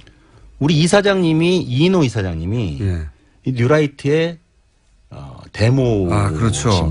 데모로 불리시고 이승만을 거의 이제 그 국부로 그 다음에 정부 수립을 건국절로 이렇게 주장하시는 대표적인 분이시죠. 그렇다 보니까. 이런 이 친일과 관련된 문제들이 기획이 되지 못하고 기획되더라도 방송되기가 어려워요. 사실 이야기를 하다 보면 자기한테 연결되니까. 그렇죠. 뭐 할아버지 얘기가 당연히 연상되겠죠. 이명세 씨라고 이미 이제 친일명 사전에 등록이 돼 있는 분이고 사실 그 전에도 MB 정권 때도 마찬가지였어요. 그 이른바 간도 특설 때의 출신인 백선엽 씨를 미화하는 프로그램이 제작이 됐는데 난리가 났었죠. 그렇죠. 당시 독립운동단체들이 KBS에 몇 개월째 와서 항의했음에도 불구하고 독립군 때려잡던 사람이라고. 그렇습니다. 그 간도에서 독립군 때려잡던 데가 간도 특설대인데 그래서 결국은 방송이 됐는데 그 당시에 제가 그 첫머리에 백선엽 씨의 그 얘기를 잊을 수가 없어요. 뭐라 그러냐면 내 생에 가장 영광스러운 날입니다. 이렇게 표현합니다. 그걸 KBS가 친일파 백선엽한테 만들어준 거예요. 그런 식으로 뉴라이트 정권이 계속돼도 이어지다 보니까 이른바 식민지기의 근대화 뭐 이런 건데 걔네들이 뉴라이트 이런 것들이 KBS에 고스란히 심어져서 지난 9년 동안 야금야금 프로그램에 반영됐던 친일이라는 단어는 쓰면 안 되는 거죠. 친일과 관련된 기획은 하면 안 되는 친일을 규명하기 어렵고 네. 이제 그런 상황. 몰랐습니다. 아, 친이란 말을 하면 안 되고. 한 가지만 더 말씀드리자면 저희가 뭐 저 이기고 싶은 욕구를 보십시오. 눈빛이 반짝반짝. 아니 천하나 뭐 블랙리스트 최근에 뭐 블랙리스트 우리 한한 선생님 뭐 이런 것도 있고 세월호 아까 말씀드린 그런 부분도 사실 거의 한동안 다루지 못했던 단어들인데 우리 또 재밌는 게 정상화란 말을 이 보도본부 쪽에서는 별로 쓰지는 않습니다. 정상화란 말이 굉장히 좋지 않습니까? 비정상을 정상화한다는 거. 근데 이게 왜 그러냐면 그 지난 총선 직전에 보도본부에서 어떤 일이 있었냐면 공정보도를 위한 그 감시 역할을 해왔던 게 이제 기자협회가 그 제일 앞에서 감시 역할을 했는데 이른바 보도국장을 위시해서 이 간부들이 기자협회 정상화 모임이라는 사조직을 만듭니다. 그러면서 공격을 하고 게시판에다가 자기네들이 글을 올려서 연명을 해요. 야, 기자협회 정상화 모임에 우리 보도국장을 위해서 각 부장들 들어와 있으니까 너희들도 여기에 사인해라. 이런 식으로 했다가 이제 정치적 상황이 확 바뀌어버리니까 어떻게 되냐면 이게 이른바 소위 부역한 명단. 이게 비슷하게 지금 떠돌고 있습니다. 그렇군요. 정상화 안 되고, 친일 안 되고, 세월호 안 되고. 근데 그 중에서 친일은 몰랐네요. 친일. 심각한 얘기죠. 친일이라는 문제. 친일이라는 단어를 KBS가 지난 10년 가까이 쓰지를 못했다. 제대로. 자, MBC의 금기는 뭡니까? MBC는 금결을 얘기하는 것보다 허용되는 게 뭔지를 얘기하는 게 더 빠를 것 같습니다. 허용되는 거. 예. 이게 그 대통령이 이제 탄핵되고 세상이 좀 바뀌었는데 그 이후에 벌어진 일들만 일단 요약해서 말씀을 드릴게요. 세월호 인양이 지난 4월에 있었죠. 당시에 이제 2580에서 이 세월호 인양 문제를 다루면서 기자가 기사에 진실, 그다음에 책임 규명 이런 단어들을 이제 사용했어요. 국장이 바로 불러서 진실이란 단어 삭제해라. 책임이란 단어 삭제해라. 진실, 책임, 예. 규명. 그리고 이날은 이제 지금 김장겸 사장이 취임한 날이었습니다. 2월 28일이었는데 지난. 이날 MBC가 무슨 일을 했냐? 취임식 날. 원래 이 PD들이 준비하고 있던 탄핵 관련 다큐멘터리가 있었어요. 그러니까 이 탄핵 과정을 전반적으로 쭉 역사적 기록물로 좀 남기려는 그런 시도였는데 이거 바로 불방시켜버렸습니다. 취임식 날. 그리고 담당 PD는 구로로 유배를 보냈습니다. 같은 날 또 무슨 일이 있었냐? 올해가 60민주항쟁 30주년 아닙니까? 그래서 이 60항쟁에 맞춰서 다큐멘터리를 준비하던 PD가 있었는데 이것도 불방시켜버렸습니다. 그리고 담당 PD는 이 허락 안 받고 미리 예산 썼다고 징계위 인사위에 넘겨서 징계해버렸습니다. 심지어는 뭐 탄핵, 민주주의 이런 단어들도 금기인 거죠. 그리고 김장겸도 당연히 금기였는데 김장겸은 물러나라 이것 때문에 금기이기도 하지만 이거 있습니다. 김장겸 사장이 취임하고 나서 지시를 내린 거죠. 김장겸 사장 물러나라고 하는 일종의 MBC 내부 구성원들 사이에 그 구호 유행이 있거든요, 요새. 예. 사내에서 갑자기 튀어나와서 김장겸이 물러나라고 외치고 들어가고 이런 운동이 있습니다. 네. 예. 근데 그거 말고 또 이런 것도 있습니다. 그 김장겸 사장 취임하고 나서 홍보국에다가 이런 지시를 내렸다고 그래요. 앞으로 회사에서 내는 모든 보도자료에 괄호치고 MBC 괄호치고 대표이사 김장겸을 넣어서 보도자료를 내라. 예를 들면 뭐 드라마 런칭하고 파일럿 프로그램 띄우고 이런 보도자료에 다 대표이사 김장겸을 넣으라고 지시를 내린 겁니다. 그 이유는 네이버에 김장겸을 쳐보면은 온갖 부정적 기사들 뜨는 거예요. 김장겸 퇴진 요구, 뭐 김장겸 언론 부역 이런 것만 뜨니까 이것 좀 밀어내 보려고. 아하. 긍정적인 기사에 이름이 들어가도록. 재밌네요. 성공적이진 않았던 것 같습니다. 자, MBC가 금기어 쪽에서도 두각을 나타냈는데요.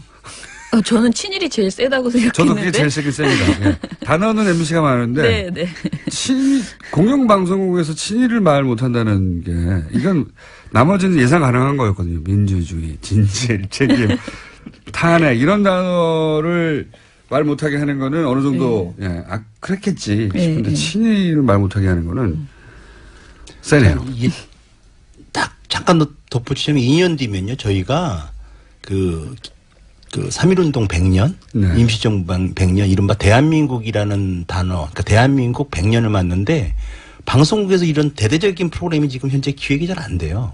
이 친일이라는 단어가 들어야 되니까. 현재 이제 이인호 이사장이 여전히 이사장으로 계시고 하니까 여러 가지 그런 문제들이 계속적으로 현재 진행형으로 있다라는 거죠. 사실 되게 먼저 이게 진행이 됐어야 된대요. 벌써 한 몇 년 전부터 이런 큰 국가적 행사가 100주년이라면 한 3년, 뭐 크게는 5년 바라보고 큰 기획들이 이루어져야 되는데. 그 기획이 아예 진행이 안 되는군요. 제가 확인한 바는 아직 그런 얘기를 들은 바가 없어요. 큰 기획들이. 예, 금기어 숫자는 MBC가 앞서이나 단일 단어로 무게는 KBS가 이쪽에서 이번엔. 제가 지금 저희가 문자로도 받고 있는데 우회를 가기 힘들다고 하고 있네요. 자, 세 번째 맷들이 뭐냐면 문제적 인물을 진짜 얘기해보자. 예, 여기서 이제 저희가 두 분을 법정으로 보낼 수 있는 포인트가 될 것 같은데 문제적 인물, 그러니까 최대한으로 압축하죠. 최대한 압축하겠습니다. 예, 그렇게 많은 사람들 이게 이제 상사가 시켜서 어쩔 수 없이 하는 사람도 있잖아요. 그러니까 최대한으로 압축해서 책임 있는 사람들만 거론하면 어떤 분들이 있습니까? 딱 4분으로 압축했습니다. 4분도 많네요. 예. 일단 잊을 수 없는 분이 있죠. 김재철 사장. 네. 이분 MB의 절친이고요. 이 MB의 절친으로 이 사장 낙하산으로 내려서 저희가 출근을 막았습니다. 그랬더니 공정방송 보장하겠다. 너희들 요구하는 대로. 그랬더니 그러면서 이거 어기면 구성원들이 한강에 던져버려라. 이런 발언을. 처음에 그랬죠. 맞습니다. 네. 그러고 나서 오자마자 이제 언론인 대학살을 장했죠. 8명을 해고시킨 장본인이었고, 그리고 회사 법인카드로. 유명한 사건이죠. 예. 네. 법인카드로 많이 드셨더라고요. 예. 아주 사적인 부분에 쓴 분이죠. 이분 뭐 1순위로 일단 꼽아야 될 것 같습니다. 두 번째, 김재철에 이어서 이제 MB 사장 하셨던 안광한 사장. 네. 이분이 한 200명 정도를 유배 보낸 장본인입니다. 그리고 정윤혜 씨 아들을 MBC 드라마에 7차례 출연을 지시해서 무리를 빚었습니다. 그러니까 이게 그렇게 사장님 지시가 있긴 있었군요. 그럼요. 드라마 본부장, 장근수 드라마 본부장이라고 지금은 강원영동 사장으로 가 계신데 이분이 사장이 시켰다. 이렇게 PD들한테 진술을 했어요. 증언을 했습니다. 그렇군요. 지금 퇴임하셨는데 퇴임 후에도 한 2억 5천만 원 정도의 전관 예우를 지금 받고 사무실 출근하고 계십니다. 그리고 이분 얘기는 좀 약간 길어질 수밖에 없을 것 같은데 현 김장겸 사장입니다. 예. MBC 뉴스 파괴를 직접적으로 실행한 핵심 실세이자 주범이라고 볼 수 있습니다. 뉴스를 파괴했다 이번에는. 예. 이분이 지금은 사장인데 사실은 MBC 점령이 본격화되던 2011년부터 거의 수직 상승을 했습니다. 이때 보도국 정치부장, 그 다음에 보도국장, 그 다음에 보도본부장, 그리고 지난 2월에 이제 사장에 오른 거죠. 이런 수직 상승은 유례가 없는 승진이라고 합니다. 특히 이제 보도국장으로 있을 때 그 유명한 세월호 유족들을 향해서 깡패. 예, 깡패 아니야? 이런 발언을 해서 굉장히 유명해지셨습니다. 교통사고보다 더 세죠 이게 깡패가. 네. 예. 그리고 최순실 게이트 터졌을 때 보도본부장으로서 뭐 그냥 침묵한 게 아니라 적극적으로 진실을 왜곡하고 수사를 방해했습니다. 증거 능력을 문제 삼고 딴지 걸고. 예. 그 공로였는지. 타블렛 보도가 MBC에서 제일 많이 나왔죠. 그럼요. 타블렛 믿을 수 없다. 네. 예. 타블렛이 이제 최순실 씨의 것이 아니다는 식의 뉘앙스를. 이분은 뉴스를 자기 출세 또는 자기의 어떤 비뚤어진 신념의 사적 도구로 이용한 분입니다. 분이라고 단정하셨기 때문에. 네. 이건 평론의 영역이기 때문에요. 네, 알겠습니다. 네. 한 분 더 꼽아야 될 것 같습니다. 고영주 현 방송문화진흥회 이사장. 방송문화진흥회는 MBC 이사회를 말하는 겁니다. 예. 이분이 그 불임 사건 당시에 수사검사였어요. 그 영화 변호인의 배경이 됐던 그 사건이었죠. 간첩 조작 사건. 예. 예. 뭐 이것뿐만 아니라 80년대 군사독재 시절에 수많은 간첩 조작 사건을 담당했던 아주 유명한 공안검사 출신입니다. 문재인 공산주의자 아닙니까 이분이? 그 발언 맞습니다. 네. 예. 불임 사건의 변호인이었으니 문재인도 공산주의자다. 이런 발언을 했었죠. 네. 지난번에 이런 발언도 했어요. 탄핵 때 하도 이제 MBC가 욕을 먹으니까 MBC 왜 이렇게 문제입니까? 라고 물었더니 무슨 소리냐. 국민 대다수가 지금 MBC만 제대로 보도하고 있다. 아니 무슨 소리시냐. 80%가 탄핵에 찬성하고 있지 않냐고 질문했더니 그런 엉터리 조사를 나보고 믿으라는 거냐. 예. 훌륭한 분이네. 예. 도저히 이해를. 신념이 굳건하고. 예. 네. 아주 순수하신 분 같습니다. 흔들림이 없는 분이네. 빨간 안경을 쓰신 분. 네, 네 분이 나왔고요. 예. KBS 경우는 어떻습니까? 예, 사실 뭐 지금 문제적 인물이라고 하셨는데. 예. KBS 내부 구성원들이 이 사태, 그러니까 이 방송국이 이렇게 이런 데는 이런 분들의 책임이 가장 큰 거 아니냐라고 묻고 있는 분. 저는 그냥 언론 부역자라고 합니다. 저희들은. 표현을. 예. 예. 이미 이제 우리 언론노조가 100명 이상의 그 언론 부역자 지난 10년 동안에 언론 부역자. 100명이나 나와요? 예. 아직 진행 중입니다. 아직도 많습니다. 경쟁이 굉장히 치열한데 부역자 명단에 들기 위해서 KBS도 한 40명이 넘게 현재 들어가 있어요. 그 중에서 핵심 한 서너 번 저는 현재 사장 우리 고대영 사장님 또 꼽겠습니다. 고대영 사장님은 사실은 MB 정권 이후 승승장구했던 사람입니다. 보도국장, 본부장, 해설위원장, 계열사 사장 그리고 현 KBS 사장 이렇게 9년을 KBS에서 가장 중요한 자리 특히 뉴스를 책임자로서 그러니까 지난 9년 동안 KBS 뉴스가 굉장히 신뢰도가 떨어졌는데 이 뉴스를 망가뜨린 핵심 인물이죠. 양사 모두 이제 뉴스를 장악하는 게 목표니까요, 사실. 그러니까 뉴스를 망가뜨리는 방법은 여러 가지가 있지만 그 기술 중에 하나가 저희는 이제 공방신기라고 합니다. 공방신기요? 예, 이게 아주 몇 군데에서 펼치지 못합니다. 동방신기가 아니라 공방신기. 공방신기. 즉 어떤 이른바 정부 여당한테 불리한 사건만 있으면은 즉 여야가 어떤 이런 것들 정치적 이익을 위한 정략적인 어떤 이런 논쟁, 대결, 그러니까 공방을 벌이는 이런 프레임으로 가둬버리는 거예요. 그러니까 아무리 부패 사건이라 하더라도. 보수 정권이 불리한 뉴스가 나오면 그거를 양쪽의 공방으로 바꿔버린다. 그렇죠. 이거는 부패 사건을 탐사 보도하고 뭐 취재하고 조사해서 사실관계를 밝히는 것이 아니라 그냥 여야의 정략적인 이해관계 때문에 싸우는 거다. 이런 사건으로 모든 정부 여당이 불리한 사건을 이렇게 덮어버립니다. 이게 공방신기죠. 사실은 이런 식으로 해서 KBS 뉴스를 굉장히 많이 망가뜨렸지만 뭐 여러 가지가 있겠지만 그런 것이 대표적인 거고 아까 뭐 잠깐 말씀드렸지만 우리 이인호 이사장님 지금 한 1년 남짓 지금 이사자 기간이 남아있지만 친일을 금기어로 그렇죠. 만들었고 친일을 금기어로 만들었고 KBS를 뉴라이트 세력들의 놀이터로 만들었고요. 그리고 고대영의 여전히 또 거수기 이사회 역할을 충실히 이행해 주시고 이런 부분인데 마지막으로 이분을 한번 또 저희들이 소개시켜드리고 싶어요. 그 현 이사회 중에 조우석 이사라는 분이 계십니다. 이분은 아까 고영주 MBC 박문진 이사장 말씀하셨는데 이분이 이제 문재인 현 대통령을 공산주의자라고 했는데 이분도 철석같이 현 대통령이 공산주의자라고 믿고 있는 분입니다. 양사 모두 공산주의라고 부르는. 그렇죠. 얼마 전에 이 뉴스타파라에 출연해서 이 고영주 사장의 공산주의자 발언, 대통령은 공산주의자다. 이 발언을 철석같이 현재도 믿고 있음을 드러낸 바 있고 뭐 성소수자 비난하는 거를 넘어서 뭐 이영희 선생님, 백낙천 선생님 같은 시대의 지식인들을 욕설과 함께 또 이렇게 비방하는 재주가 아주 좋습니다. 예, 그래서 저희들이 사실은 이런 것들이 사실은 우리가 보통 이른바 얘기하는 일베에서나 보는 행태들인데 사실 이런 공영방송 이사들 사실 이 방통위에서 임명 추천을 하거나 임명하거든요. 해임시켜야 되지 않나 이런 생각이 듭니다 이제는.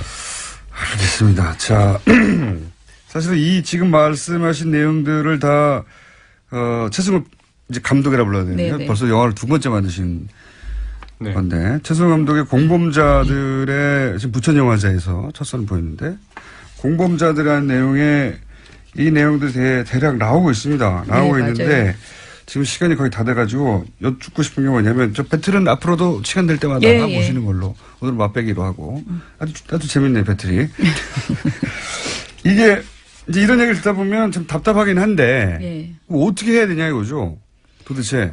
일단은 시민들이 KBS, MBC에 대해서 누가 본다 그러냐 이런 말씀을 자주 하세요. 그런데 저희가 보기에는 일단은 KBS, MBC 이 공영방송이 가지고 있는 가치는 여전하고요. 이거 국민 것이에요. 우리가 컨트롤할 수 있어요. 우리가 주장해서 바꿔낼 수 있는 것이다. 그러니 반드시 다시 제대로 된 방송을 할 수 있도록 우리가 만들어야 된다라는 생각이 들고요. 그러기 위해서 KBS, MBC 내부의 노동자들이 굉장히 그동안에도 열심히 하셨어요, 사실은. 근데 워낙 탄압이 심했기 때문에 고생을 하신 거고, 지금 굉장히 열심히 다시 내부 투쟁을 하고 계신데, 저희는 이 행동에서, 시민행동에서 이 노동자들, 양사 노동자들의 투쟁을 적극적으로 알리려고 합니다. 그래서 매일매일 벌어지는 일들을 잘 알리고요. 그리고 공영방송이 왜 필요한가, 왜 정상화가 필요한가, 그리고 정상화가 되면 어떤 모양으로 방송이 바뀔 것인가, 이런 청사진도 제시하려고 합니다. 그리고 당장 저희 생각에는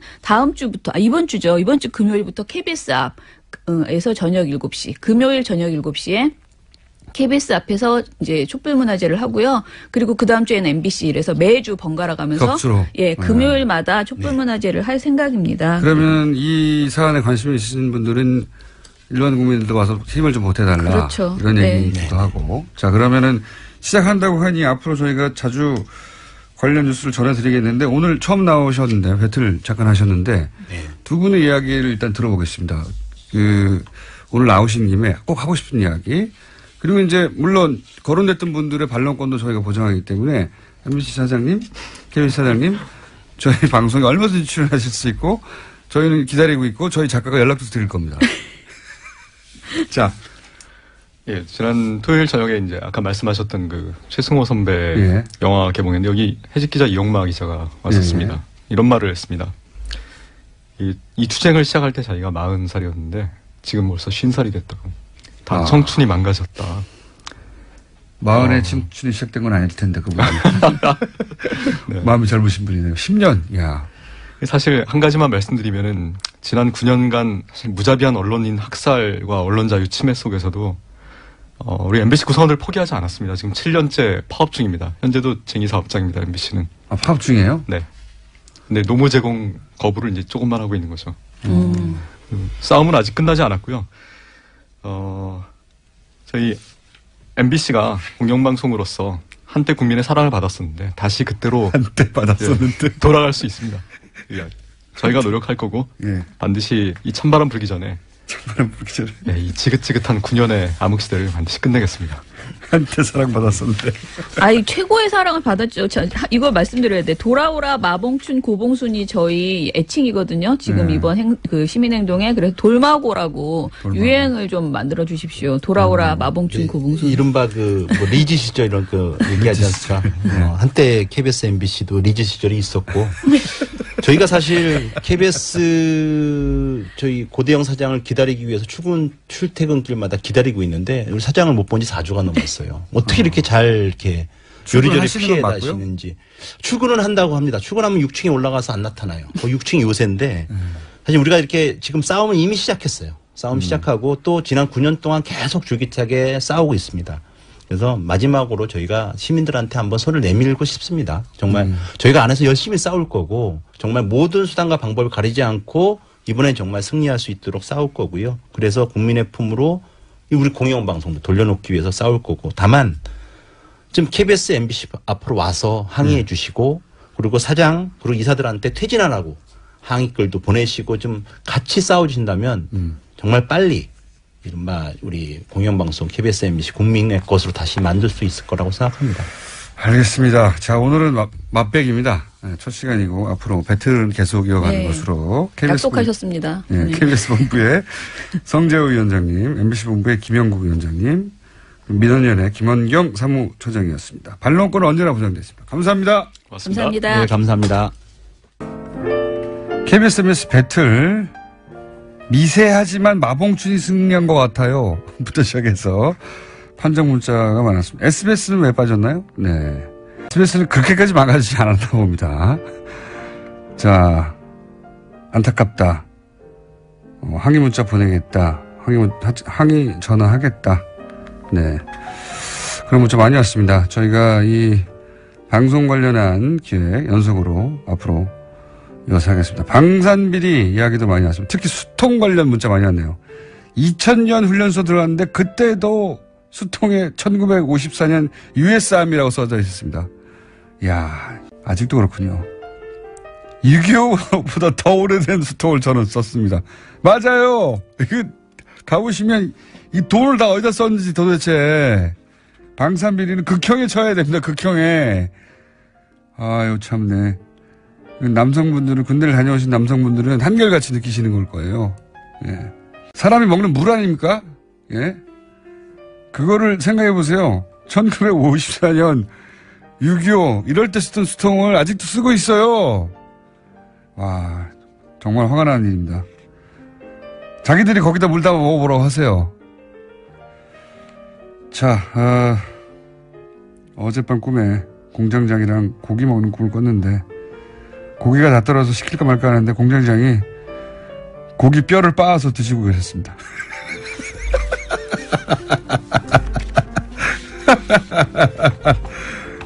네. 뭐, 그럴 수도 있죠. 여기까지 하겠습니다. 자, 인문결 연구소의 이 결이 그 결이 좋다 할 때 그 결인 거죠? 그렇죠. 그 결. 예. 물결 할 때 띄우는 네. 결. 처음으로 봅니다. 몇 개월 만에. 9개월 만에. 결 소장님, 임상문 소장님 나오셨습니다. 오늘은 뭡니까? 네, 오늘은 그 지난번에 제가 6월 26일 날 한번 했었습니다. 했다가 소장님도 혹시 네. 1940년대 50년대 수통으로 물드시지 않으셨어요? 아, 그때 수통 다 그랬죠. 네. 지금도 그렇잖아요. 지금. 네. 80년대 갑자기 말에 군대 생활했는데 뭐 수통뿐만이 아니라 뭐 열악했죠. 전부 다. 예. 네. 철모도 마찬가지고요. 그렇죠. 예. 철모는 총쏠 그 같이 미군하고 합동훈련을 할 때 보면은 네. 정말 자괴감 들었어요. 장비를 보면서. 우리는 6.25 때 장비를 들고 가거든요. 이런 거 방송에도 얘기를 해야 되는지 모르겠는데 사실 그때 우리 미군들이 흘린 음식 집어먹고 그랬습니다. 이런 말해도 되나? 아니 우리가 국방비를 얼마나 쓰는데요. 그러니까 사실 그때 굉장히 좀 비참했는데 배고프니까 할 수 없었어요. 맛있었겠네요. 우리는 건빵이니까요. 네. 아, 방산비리 얘기만 하면 대부분의 사람들이 화날 거예요. 그럼요. 군대에 다녀온 남자들은 한 번씩은 다 느낄 겁니다. 예. 이러려고 군대를 왔나 싶은. 60년대, 70년대 된 수통에 물을 먹고 있는 겁니다. 아직도 그렇다니. 그거 얼마 한다고 그걸 안 바꿔주고 있어요. 몇 조를 쓰고 있는데 매년. 자, 오늘 뭡니까? 좀 방산비리 얘기하셨으니까. 근데 사실 우리나라의 방산비리 말고 몇 년 전, 한 2년 전이었나요? 원자력 비리도 한번 있었죠. 네. 제가 이제 아까 말씀드리다가 이제. 그죠. 원자력 마피아라고도 부르는. 예. 예. 뭐, 원피아, 핵피아 그러는데, 6월 26일 날 방송을 하다가 중간에 끊겼습니다. 그때 이제 들으셨던 분들은 왜 말을 하다 중간에 끊었나 이제 이렇게 생각을 하실 수 있는데. 말하다 끊는 게 아니고 시간이. 근데 그 전에 바로 직전에 그 한우협회 회장님 나오셔가지고 제 발언 시간이 줄었잖아요. 한우협회 회장님으로 나오신 게 아니고 그때 이제. 물론 그랬지만. 네, 승마협회. 물론 그렇지만. 그러니까 네. 충분히 뼈를 빻아서 드실 수 있는 그런. 아무튼 그래서 그때 이제 말을 할 수 있는 시간이 없었는데 그 이어서 하려고 하는 뭐 그것도 물론 있지만요. 아 그것보다 사실 그때 그 외신에서 우리나라의 핵 소식을 굉장히 많이 보도를 했었기 때문에 탈핵 선언. 네, 탈핵 선언. 우리나라에서는 지금 이게 이제 탈핵 선언에 대해서 백년지 대계를 이런 식으로 갑자기 하면 되냐라고 하는 이제 반론들 학계에서도 업계에서도 나오고 네, 있습니다. 그렇죠. 그랬는데 지금 최근에 지금 말씀하셨습니다만은 우리나라에서 지금 그 학계, 언론계 각 그 분야에서 이제 본격적인 어떤 논쟁이 시작이 된 것 같아요. 네, 보수 정당에서도 나오고 있고. 그렇죠. 어떻게 보면 좋은 현상이죠. 보수 매체에서도 나오고 있고. 네. 네. 보수 매체에서도 이제 본격적으로 이제 논쟁에 참여를 하고 있는 것 같은데, 근데 매체들 언론들 사이에서도 지역에 따라 달라요. 부산에서 나오는 매체하고 그러니까 중앙 매체하고 또 이렇게 다릅니다. 부산 쪽에서는 이 수도권 지역을 중심으로 해가지고 원자력에 그러니까 별로 관련이 없는 그러니까 위치상으로 가깝지 않은 그런 지역 사람들이 이러이런 생각을 한다 이런 식의 이제 보도들이 나오고 있거든요. 그러니까는 지역적으로도 입장이 다르고 굉장히 긴 시간을 놓고 우리가 이제 사실 국민들이 주권자잖아요.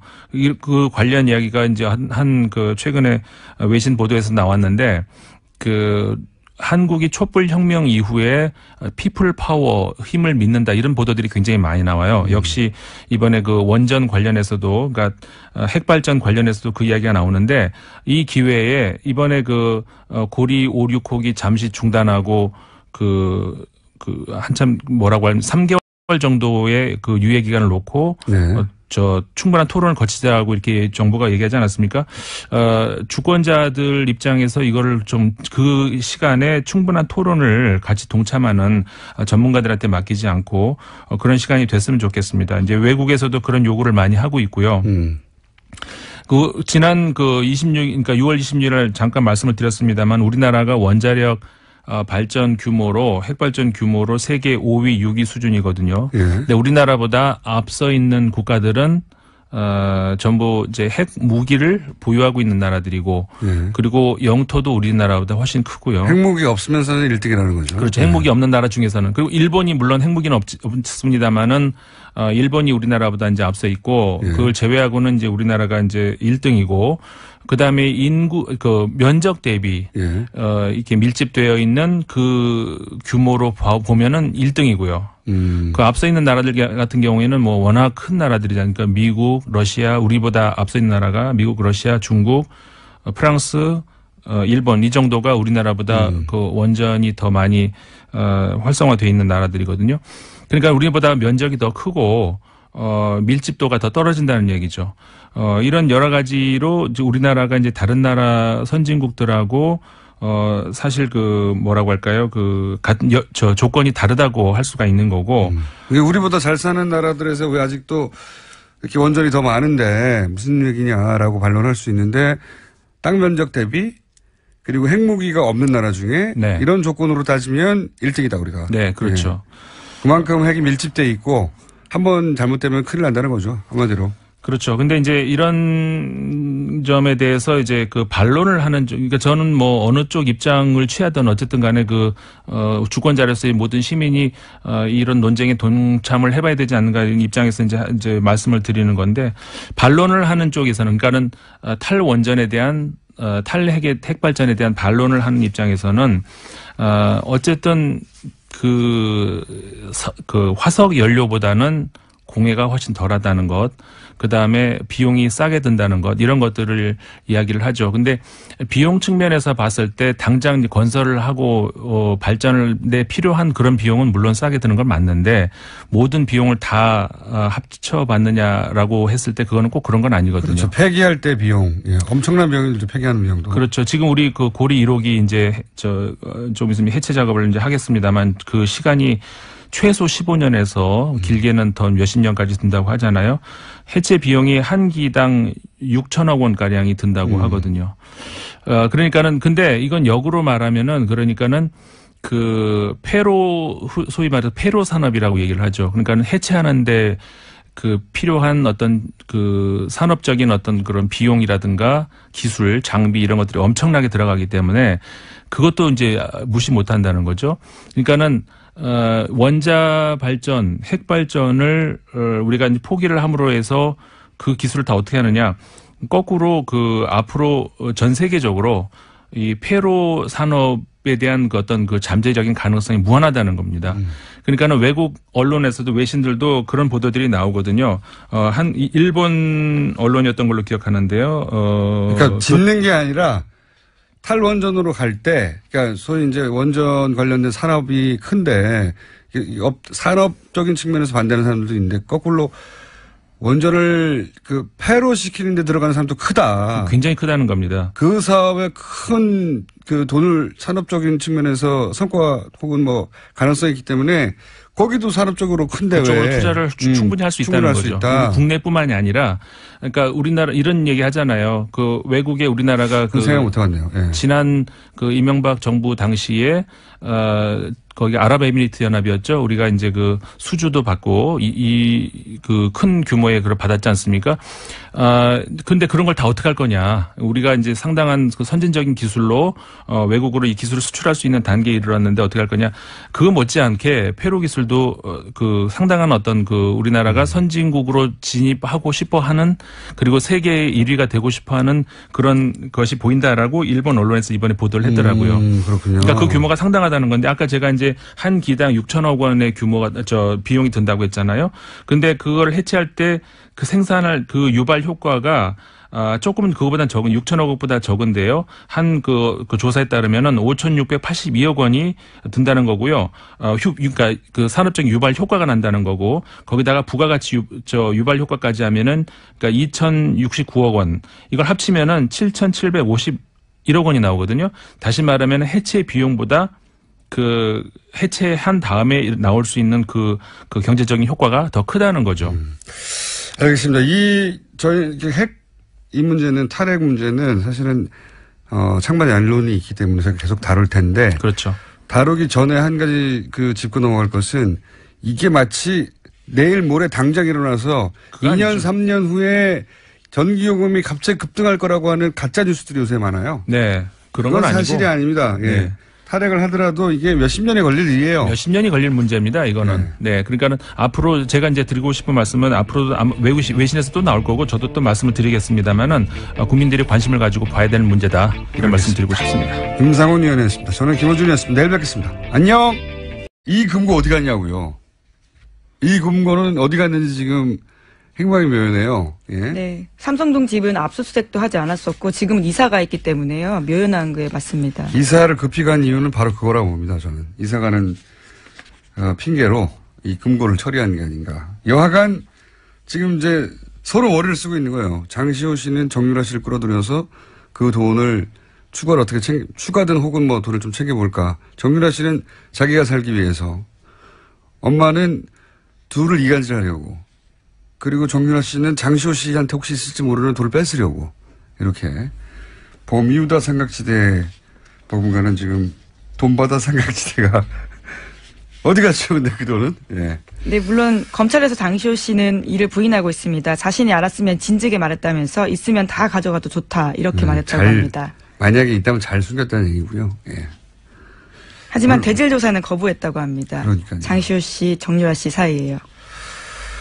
자, 어쨌든 돈이 연루되어 있는 그런 사건인 것 같았어요. 예. 그리고 이걸 두고 이제 그 변호인 측에서는, 정유라 씨 변호인 측에서는 보쌈 증인이라고 부르잖아요. 네, 그렇죠. 지난주 납치해 갔다는 금요일에 거죠. 그렇게 기자회견했습니다. 예, 보쌈 증인. 그러면서 CCTV를 공개했어요. 저는 이 CCTV를 왜 공개했는지 몰라. 보쌈이라고 하려면 그 탄 차로부터 막 도망가야 되잖아요. CCTV를 보면 그 차를 향해 달려가요. 이걸 왜 공개했나 몰라요. 심지어 신분증 놔두고 하다라고 해서요. 다시 돌아갔다가 또 돌아왔다고 합니다. 그러니까요. 예. 보쌈이면 차로부터 도망가야죠. 차를 향해 달려가는 CCTV를 내놓고 언론 플레이를 하면 말이 되나요? 좀 이상합니다. 전부 다 변호인도 이상하고 CCTV를 왜 놨는지. CCTV는 차를 향해 달려가거든요. 정유라 씨가 보쌈을 당하려고. 예. 화면상으로는 납치가 아니라 일종의 증인보호 요청을 한 걸로. 네, 실제로 본인이 요청했다고 합니다. 새벽에 연락해서요. CCTV를 삭제해야죠. 이건 검찰이 내놓을 CCTV죠. 자, 봐라, 우리를 향해 이렇게 달려왔다고. 아주 재밌습니다. 코미디가 크게 벌어지고 있다. 자, 다음 뉴스는요. 네, 박근혜 전 대통령이 지난주 금요일에 일주일 만에 법정에 나왔습니다. 발가락을 다쳤다라고 밝힌 바가 있는데 목발이나 휠체어는 이용하지 않았습니다. 대신에 샌들을 신었는데 수감 이후에 한결같이 신던 7cm 구두는 포기했습니다. 하여튼 이쪽 뉴스는 참 여러 가지로 웃깁니다. 화도 나고 웃기기도 하고. 그러니까 네 번째 발가락을 문지방에 찧어서 예. 걸을 수 없다는 거잖아요. 예. 네, 그런 이유로 법정에 나오지 않았었습니다. 예. 수차례. 신발만 가난을 신으면 나올 수 있는 거였잖아요. 예. 이건 안 나온 진짜 이유는 이제 이재용 부회장 재판 관련해서고 최대한 미루려고 하는 건데 어쨌든 아프실 예정이라고 하도 여러 군데서 얘기해서 다른 걸로 못 아프시고 게다가 그 안에 의무실이 있단 말이죠. 예. 마음대로 몸 많이 아플 수는 없잖아요. 자, 어쨌든 샌들만 갖고 신은 분이 나올 수 있었다는 얘기고요. 다음 뉴스는요. 네, 한국형 기동헬기 수리온이 부실덩어리 무기 체계라는 감사원 감사 결과가 나왔습니다. 한국항공우주산업이 1조 3천억 원을 들여서 개발한 헬기입니다. 감사원은 특히 부실한 수리온을 실전 배치하는 과정에서 장영진 방위사업청장이 개입된 정황을 확인했습니다. 그래서 검찰에 수사를 의뢰했는데요. 장 청장은 박근혜 전 대통령의 서강대 동창생입니다. 그러니까요. 예.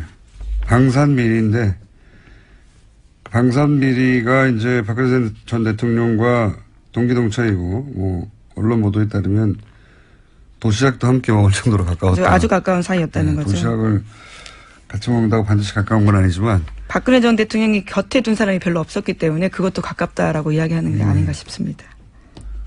어쨌든 뭐 그런 인연으로 별 상관없는 일을 하다가 갑자기 청장이 됐죠. 근데 지금 감사원 결과로는 부실한 상태의 무기를 실전 배치하는 데 개입을 했다는 거잖아요. 네, 그렇습니다. 저는 방산비리를 극형에 처해야 한다고 봅니다. 예, 이건 여성분들보다 남성분들이 더 훨씬 피부를 느낄 텐데 방산비리는 극형에 져야 합니다. 네. 예. 안보에 있어서는 뭐 남녀 모두. 안보 문제가 아니고요. 예. 예. 그런 거창한 문제가 아니라 사병들이 이제 군대에 갔을 때 지급되는 무기라는 게 6.25 당시에 무기, 아유, 정말. 한번 다뤄야 되겠습니다. 이건 말이 안 되고, 그거 화가 나요, 이런 거는. 야, 여기다가 돈을 다 빼돌려서 이렇게 된 거구나라고. 예. 군 사병들의 환경은 정말 말도 안 됩니다. 예. 극형에 처해야 한다라고 저는 주장합니다. 다음 뉴스는요? 내년 최저임금이 결정됐습니다. 시간당 7,530원입니다. 올해보다 16.4% 올라서 17년 만에 최대 인상폭입니다. 월급으로 치면 22만 원 정도가 오르는데 460여만 명이 직접 혜택을 볼 것으로 추정됩니다. 그렇군요. 예. 문재인 정부가 공약을 했기 때문에 해야 하는 일이었고요. 근데 이제 이 일의 진척이 굉장히 빠르네요. 예. 얼마 안 됐는데 16.4% 인상하고 그리고 초과 인상분에 대해서는 정부 예산으로 지원하고. 네, 그렇습니다. 최저임금보다 훨씬 더 저는 개인적으로 눈에 띄는 것이 그러니까 5년 지금까지 5년이었단 말이죠. 예, 건물주. 예. 건물주가 계약갱신 청구권. 예. 예.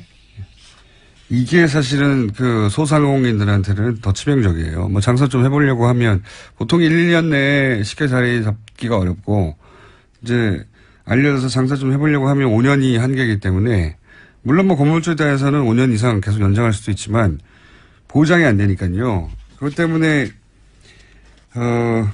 실컷 그 자리에서 뭐랄까 땅값도 올려놓고 예. 장사도 어느 궤도에 올랐는데 나가야 되는 경우가 많았는데 이게 10년으로 늘어나는군요. 예. 일 참 빨리 합니다. 이 정부는. 자, 다음 뉴스는요. 네, 예결위가 오늘도 소위를 개최한 뒤 내일 전체 회의를 의결을 거치고 추경안을 본회의에 상정할 계획입니다. 이게 뭐 어차피 될 거였기 때문에 예. 잠시 후에 저희가 어쨌든 이 문건 뭐라고 불러야 됩니까? 문건 발견 사건? 예. 문건 발견 사건. 득템이라고 말씀하셨죠. 득템, 예. 문건 득템 사건인데 이거에 대해서 저는 야당 공세도 좀 굉장히 재밌어요. 그 얘기만 하고 끝내죠. 예. 뭐냐면은 11일간 함구하다 발표했다. 이게 현재 공세의 포인트거든요. 네, 3일에 발견했다고 했기 예. 때문입니다. 3일에 발견했는데 14일날 발표했으니까 11일날 함구하다가 발표했다. 이건 뭐 조선일보도 이 타이틀로 11일간 함구하다 발표. 그리고 조선일보 제목과 자유한국당 논평이 똑같아요. 함구하다 갑작스럽게 공개한 것이 무슨 정치적 고려가 있는 게 아니냐. 저는 이게 참 뭐랄까요. 몹시 영리하지 않은 공세라고 보는 것이 물론 300건이 되니까 검토할 시간이 걸린다. 뭐 이렇게 정부에서는 대응했는데. 네, 그 사이 또 순방도 있었고요. 예. 인력이 부족했다는 겁니다. 그런데 이제 그 의심된다고 공격을 하려면 의심된다고 했을 때 뭐가 의심된다 이렇게 머리에 또 올라야 되잖아요. 11일간 11주나 11개월이 아니잖아요. 뭐가 의심되는 거지? 이게 안 떠오른단 말이죠. 안 떠오르면 이게 영리하지 않은 허공에다 때리는 공세예요. 더군다나 사실은 11일 걸려면 이재용 부회장 결심이 8월이에요. 8월 초. 그렇죠? 예, 그렇게 그러니까 되어 있습니다. 거기에 영향을 미치려고 너무 서둘러 발표한 거 아니냐. 이렇게 공세를 해야 되죠. 오히려 너무 빨리 공개했다고 비판을 해야 그나마 가겠는데 지금은 어디다 때리는지 모르겠다 이거죠. 네. 네, 재판에 영향을 미치기 위해서다라는 광범위한 이야기를 하고 있습니다. 아니죠. 그러면은 11일간이나 함구하다 할 게 아니라 너무 빨리 예, 그렇죠. 급하게 8월 초에 영향을 미치려고 빨리 발표했다고 해야 되는데 검토도 안 끝내고 이게 앞뒤가 사마띠 아니하는. 어쨌든 한 달 가까이 지금 보수 매체가 이렇게 공세를 여러 가지로 취하는데 이렇게까지 영향이 없다는 것도 참 격세지감입니다. 예전에는 사설 하나 때문에 난리가 나고 그랬는데 영향이 없네요. 예. 여기까지 하겠습니다. 네, 시사인의 김은지였습니다. 감사합니다. 청와대 민정수석실에서 박근혜 정권에서 작성된 300건이 넘는 문건이 나왔고 문건 내용 중 일부는 현재 진행되고 있는 국정농단 관련 재판과 밀접한 연관이 있어 보여 큰 관심사가 되고 있는데 청와대 민정수석실 공직기강비서관을 역임했던 조홍천 의원 직접 모셨습니다. 안녕하십니까? 예, 오랜만에 안녕하세요. 그 공간에서 근무하셨잖아요, 그죠? 예, 매년 되긴 했지만. 그 옆에. 바로 옆입니까? 그 복도 건너서. 그렇게 얘기해봐야 저희가 그림이 안 그려지고, 일단 제일 궁금한 게 뭐냐면, 청와대 설명에 따르면, 사무실 재배치를 하면서 캐비넷을 옮기다가 무거워서 열어봤는데, 거기서 네. 잭팟이 터졌다. 예. 이런 얘기거든요. 근데 이제 저희가 궁금한 게, 박근혜 정권 말기에 이제 파쇄기 뭐 열몇 대가 대량으로 들어와서, 밤낮으로 파쇄하고 있고, 기록물들은 이관하고, 나머지는 뭐, 서버는 디가우징하고, 그래서 철저히 다 털어버린 것으로 이해하고 있었거든요. 이게 어떻게 나왔을까? 일단 그 제일 궁금합니다.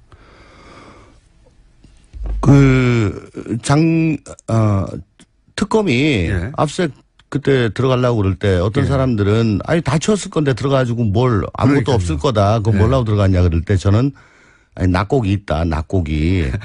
그것만 주워도 쏠찬다라고 했었죠. 사람이 하는 일이니까 예. 어떻게 그 완벽하게 하겠습니까? 네. 그리고 그 캐비넷만 다 열어봐도 네. 당연히 그 안에 문서들은 다 꺼내서 분쇄하면 될 텐데 그게 구조상 그렇지 않을 수도 있습니까? 어디 꼭꼭 숨겨져 있는 이렇게 여기 발견된 문건의 작성 시점이 2014년 6월부터 2015년 6월이라고 보도가 되고 대략 봤어요. 1년 정도. 예. 예. 누군가 1년 정도 쓴 캐비넷인 거죠. 그러니까 예. 2015년 6월 이후에 예. 작성된 문건이 없었던 걸로 봐가지고는 2015년 6월까지만 누군가가 그 캐비넷을 사용을 했고 예. 그 이후에는 그 캐비넷을 사용하거나 관리한 사람이 없었다는 얘기로 뒤집을 수가 있겠죠. 그 사람이 보직이 변경됐거나 관뒀거나 뭐 자리가 이동됐거나. 예, 어쨌거나 그래서 이건 쓰지 않는 캐비넷으로 돼가지고 그 사무실 내에서도 저 뒤쪽으로 좀 밀려났을 거고. 그러니까 관심의 대상에서 멀어졌을 거고.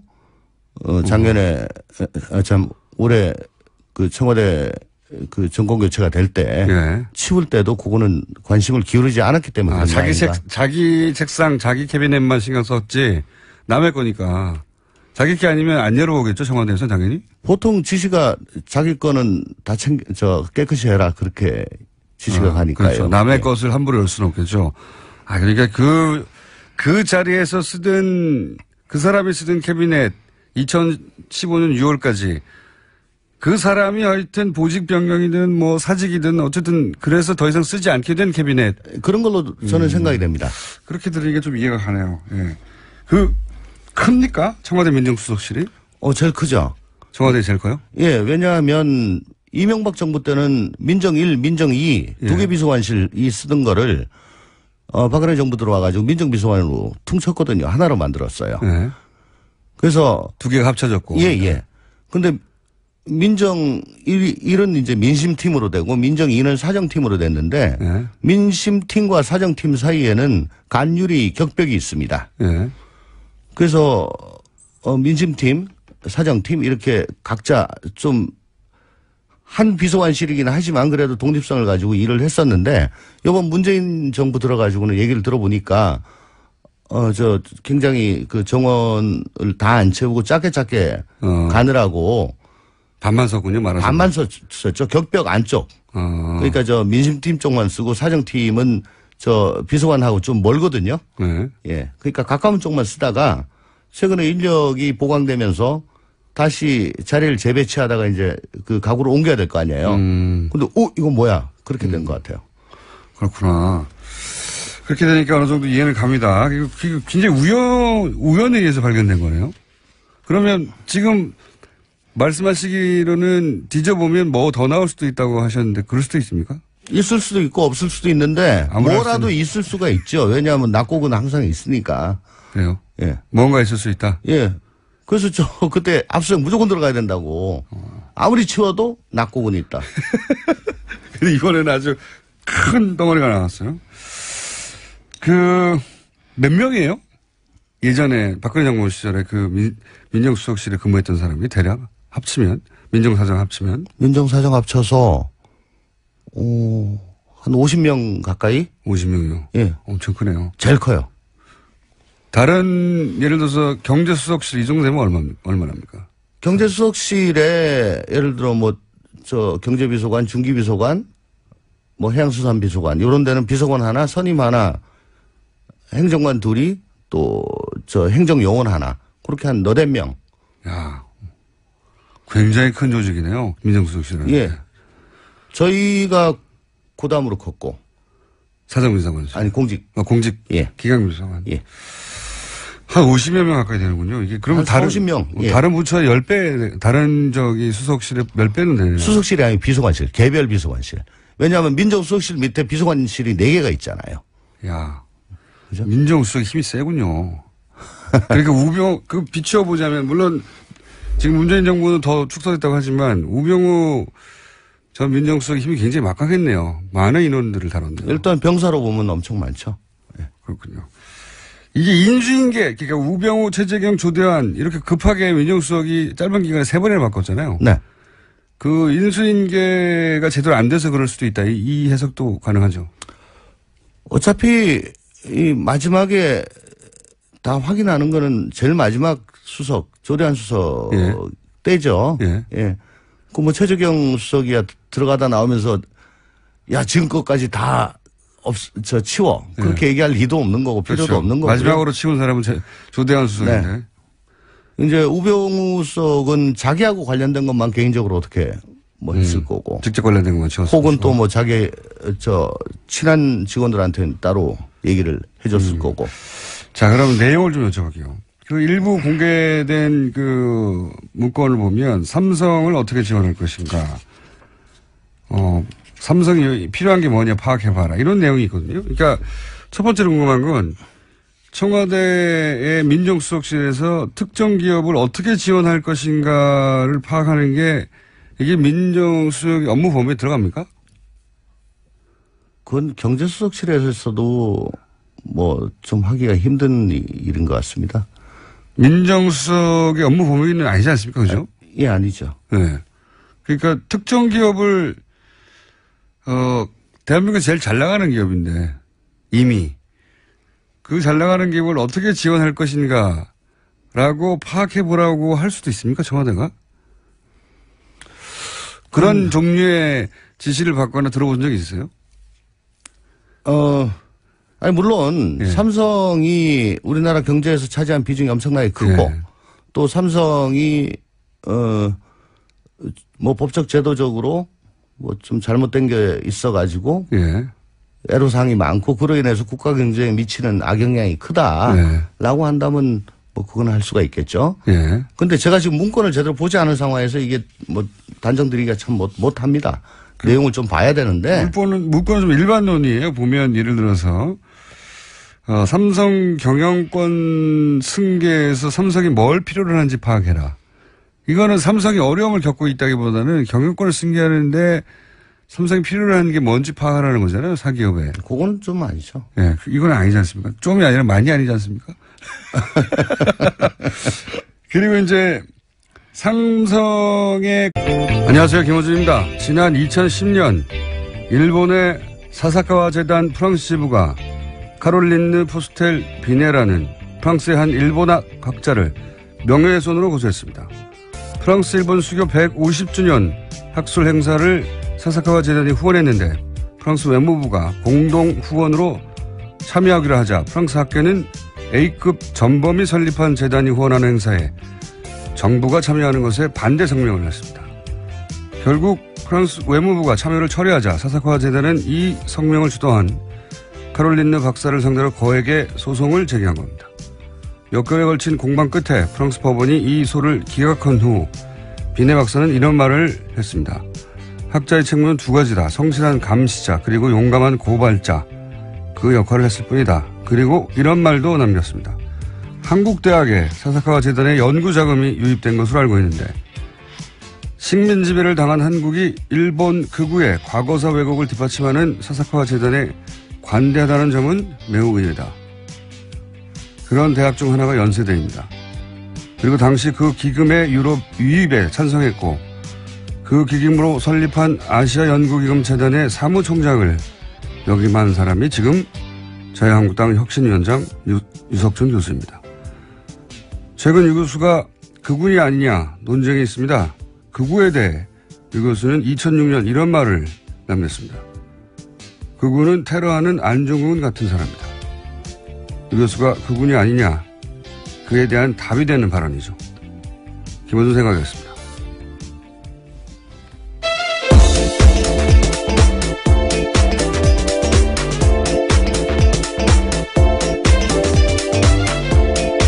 시사인의 김은지입니다.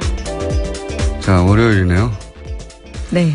월요일은 월요일은 힘들다고 하는 말 때문에 더 힘든 건지. 여러 차례 하셨죠. 예. 진짜 월요일이라서 힘든 건지. 어느 쪽인 것 같으세요? 네, 월요병을 극복하려면 일요일부터 출근하라는 명기사가 있었습니다. 갑자기 월요병이 치료됐습니다. 네. 자, 유석준 위원장. 네. 예, 갑자기 제가 생각나서 오늘 아침에 쓴 건데, 이 사사카 재단, 한미 정상회담 직전에 문정인 특보 사드 발언하고 난리 났을 때 굉장히 공세적 질문을 해서 이런 발언을 이끌어냈던 마이클 그레이에 대해서 사사카 재단의 어떤 장학생 같은 친일 성향 인사다. 네, 펀딩 받는다는 식의 말씀하셨죠. 했던 그 사사카 재단입니다. 예. 활동폭이 굉장히 넓어요. 굉장히. 근데 이 설립자는 이제 사망했고, A급전범. 지금은 그 아들 세대가 하고 있는데, 이 아들 세대는 새 역사 교과서를 만드는 모임, 새영모, 생각나세요? 네, 알죠. 한참 네. 그 이명박 정부 때, 지금은 곤란하다. 예. 조금만 기다려달라. 예, 그 얘기 나왔을 때. 한참 직원주기로 아주 유명한 말입니다. 그때 언론에 많이 소개됐던 그 단체죠. 일본 위안부는 공창이다. 뭐 난징 학살은 존재하지 않는다. 뭐 독도는 일본 땅이다. 그 새 역사 교과서를 만드는 모임 새영모의 새영모를 이 사사카와 아들 세대가 후원을 해요. 예.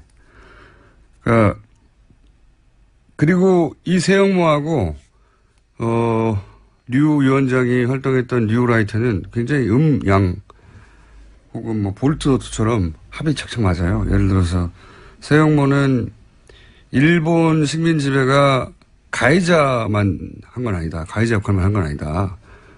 라고 말을 하고 뉴라이트는 조선이 식민지 덕분에 근대화 됐다. 합이 맞는 주장이죠, 서로. 예. 이 계열 학자들이 또 국정교과서도 찬성한 겁니다. 유석준 그렇죠. 위원장도 국정교과서 지지하는 교수 모임 일원이었고, 예.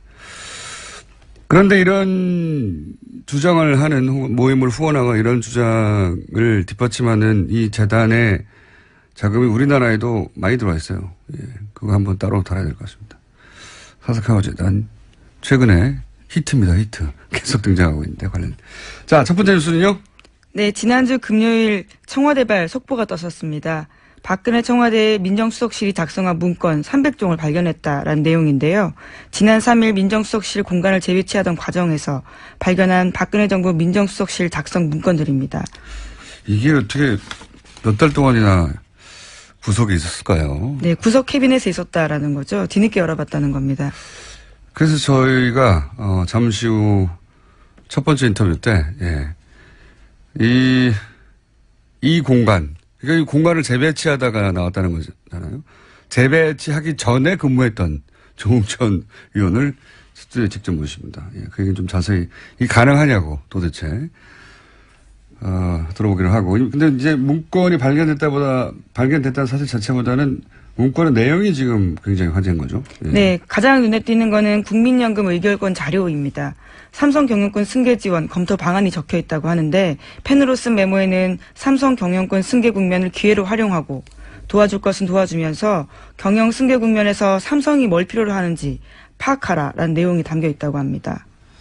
펜으로 쓴 걸 보면 이제 공식적으로 문서하기 전에 회의 참석에서 메모를 하거나 아니면 내부 회의에서 회의 과정에 오간 이야기를 정리하는 걸로 보이긴 하는데 핵심은 이제 그게 작성된 시점이 핵심인 것 같아요. 내용도 내용이지만 이게 이제 이재용 삼성 부회장을 박근혜 전 대통령이 만나기 직전에 만들어졌다는 거잖아요. 예. 네, 어제 청와대가 추가로 밝힌 내용입니다. 관련 메모가 2014년 8월에 작성된 것으로 추정된다라고 하는 건데요. 이때가 이건희 회장이 심근경색으로 쓰러진 지 3개월이 지난 때고요. 또 한 달 뒤에 박근혜 전 대통령과 이재용 삼성전자 부회장의 첫 독대가 있었습니다. 내용이 보면 삼성 경영권 승계 국면을 기회로 활용하고, 이게 청와대가 기회로 활용할 게 뭐가 있죠? 기회로 활용하고 삼성이 뭘 필요로 하는지 파악하라. 특정 기업이 뭘 필요로 하는지 파악하라. 이상한 질문이에요. 네, 승계 구도가 가장 필요했다라는 취지의 이야기로 들릴 수밖에 없습니다. 이게 이제 민정수석이 그 작성해야 하는 문건이 맞는지 혹은 업무 영역이 맞는지는 또 그 사무실에서 근무한 적이 있는 예. 조홍천 의원하고 얘기 나눠보겠고. 네. 정청래 의원. 조홍천 의원이 네네. 나오기로 했습니다. 제가 정청래 의원이라고 했어요? 그렇게 들려가지고 깜짝 놀랐습니다. 아니 조홍천 의원이라고 했고요. 예. 예. 김현지 기자가 잘못한 거예요. 예. 자, 관련 뉴스가 많이 나왔어요. 네, 그렇습니다. 청와대가 오늘부터 또 이틀 동안 비서실 사무실을 대대적으로 조사하기로 했는데요. 박근혜 정부에서 생산한 문서나 메모 등 자료가 있는지 추가로 확인하기 위해서입니다. 수석실, 비서실별로 캐비닛, 사물함, 책상 등을 꼼꼼하게 조사하고 있다라는 겁니다. 보물찾기를 시작한 것이 보물찾기. 이게 청와대 내 이 경내를 들어가 본 적이 없어서 저는 도대체 이게 그렇게 보물찾기 할 정도로 꼬불꼬불 이상하네요, 그죠? 네, 허가받지 않은 공무원은 들어갈 수 없는 곳이니까요. 저도 추측이 되지 않습니다. 도대체 이런 자료들이 몇 달이나 있다가 더군다나 완전히 다 삭제하고 다 뭐랍니까 그거 문서 파쇄기. 디가우징. 예, 디가우징은 이제 전산 장비를 못 쓰게 한 것이고 예, 이런 종이 파일들은 다 파쇄기로 파쇄한 것으로 그렇게 추정 당연히 했었는데 뭐 이렇게 남아있다니까 신기하네요. 자, 이 얘기는 어쨌든 근무해 본 적이 없는 사람들끼리 얘기해봐야 소용없고 근무한 적이 있는 분에게 들어보기로 하겠습니다. 신기하긴 합니다. 네. 캐비넷을 안 열어보고 나왔을까요? 자기 캐비넷인데. 희한하네요. 네, 뭐 이렇게 어제 청와대 관계자는 밝히고 있는데요. 대다수 열어봤는데 사각지대에 있었던 구역이 있으면 이번에 조사해보라는 거다라는 겁니다. 그러니까 사각지대라는 게 참. 어쨌든 이런 걸 득템이라고 하죠. 득템. 보물찾기에 들어갔습니다. 자, 다음 뉴스는요.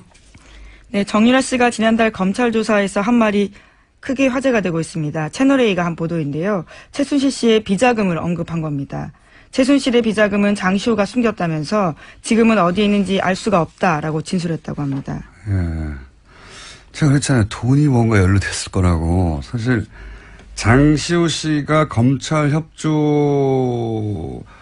적극적이다라고 하는 뉴스 처음 나왔을 연초에도 이건 돈 때문일 수 있다라고 하는 개인적인 추정을 했었는데 그런 가능성을 살펴봐야 된다고.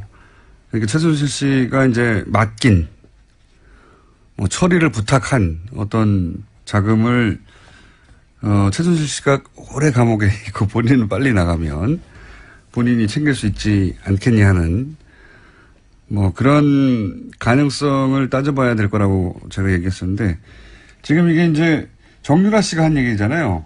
네, 검찰에서 직접 한 진술입니다. 네, 정유라 씨가 엄마 비자금을 언니가 숨겼다라고 말한 거잖아요. 네, 사촌 언니가 숨겼다는 거죠.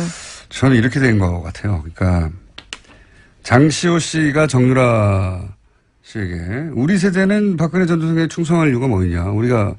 우리 먹고 살 길 찾아야 된다. 이런 얘기가 있었을 것이고 그러자 정유라 씨가 엄마 최순실에게 돈을 요구했을 가능성이 있죠. 이제 자식도 키워야 되고 돈을 달라. 그래서 변호인이 이제 살모사라고 엄마를 죽이는 뱀 이런 뜻이죠. 살모사라는 건. 실제로는 그렇지 않아요. 잘못된 지식인데 어쨌든. 그런데 이제 최순실 씨는 생각해보니까 이게 장시호 씨하고 꿍짝이 있지 않겠냐. 그래서 이제 되치기를 하는 거죠. 무슨 소리냐. 그 돈은 장시호에게 가 있다 이미. 그러면 이제 장시호 씨하고 정유라 씨 사이를 벌리는 거죠. 예. 그래서 장시호 씨한테 가서 따지니까 장시호 씨 무슨 소리야. 나는 없다. 예. 결국 검찰에서 관련된 이야기를 한 거죠. 장시호 씨가 실제 네. 돈이 있던 혹은 뭐 돈이 있는 것을 알고 있든 모르든 당연히 없다고 했겠죠. 예. 그러자 이제 정유라 씨는 검찰에 가서 특검에 가서 꼬질른 거죠. 돈이 저기 있다는데요? 라고. 재밌습니다. 예. 뭔가 돈이 연결됐을 줄 알았어요, 제가. 예. 비자금 관련해서는 작년 12월 달에 장시호 씨가 최순실 씨 만난 자리 검찰에서 한 이야기가 있습니다. 최순실 씨가 장시호 씨한테 삼성동 2층 집에 현금이 있으니까 가져가라라고 이야기했다는 거거든요. 이게 삼성동 이출이라는 게 박근혜 전 대통령이 있던 예, 사저를 의미하는 거로. 그 집 2층에 금고가 있는데 그 금고를 열어보면 평생 먹고 살 돈이 있다고 했거든요. 여기 대해서 장시호 씨가 최소 수억 원의 큰 돈이라고 했는데 수억 원을 어떻게 평생 이 가족의 씀씀이를 모아 살 수 있습니까? 거기에 최소 수백억, 수천억이 있어야 말이 되는 거죠. 그런데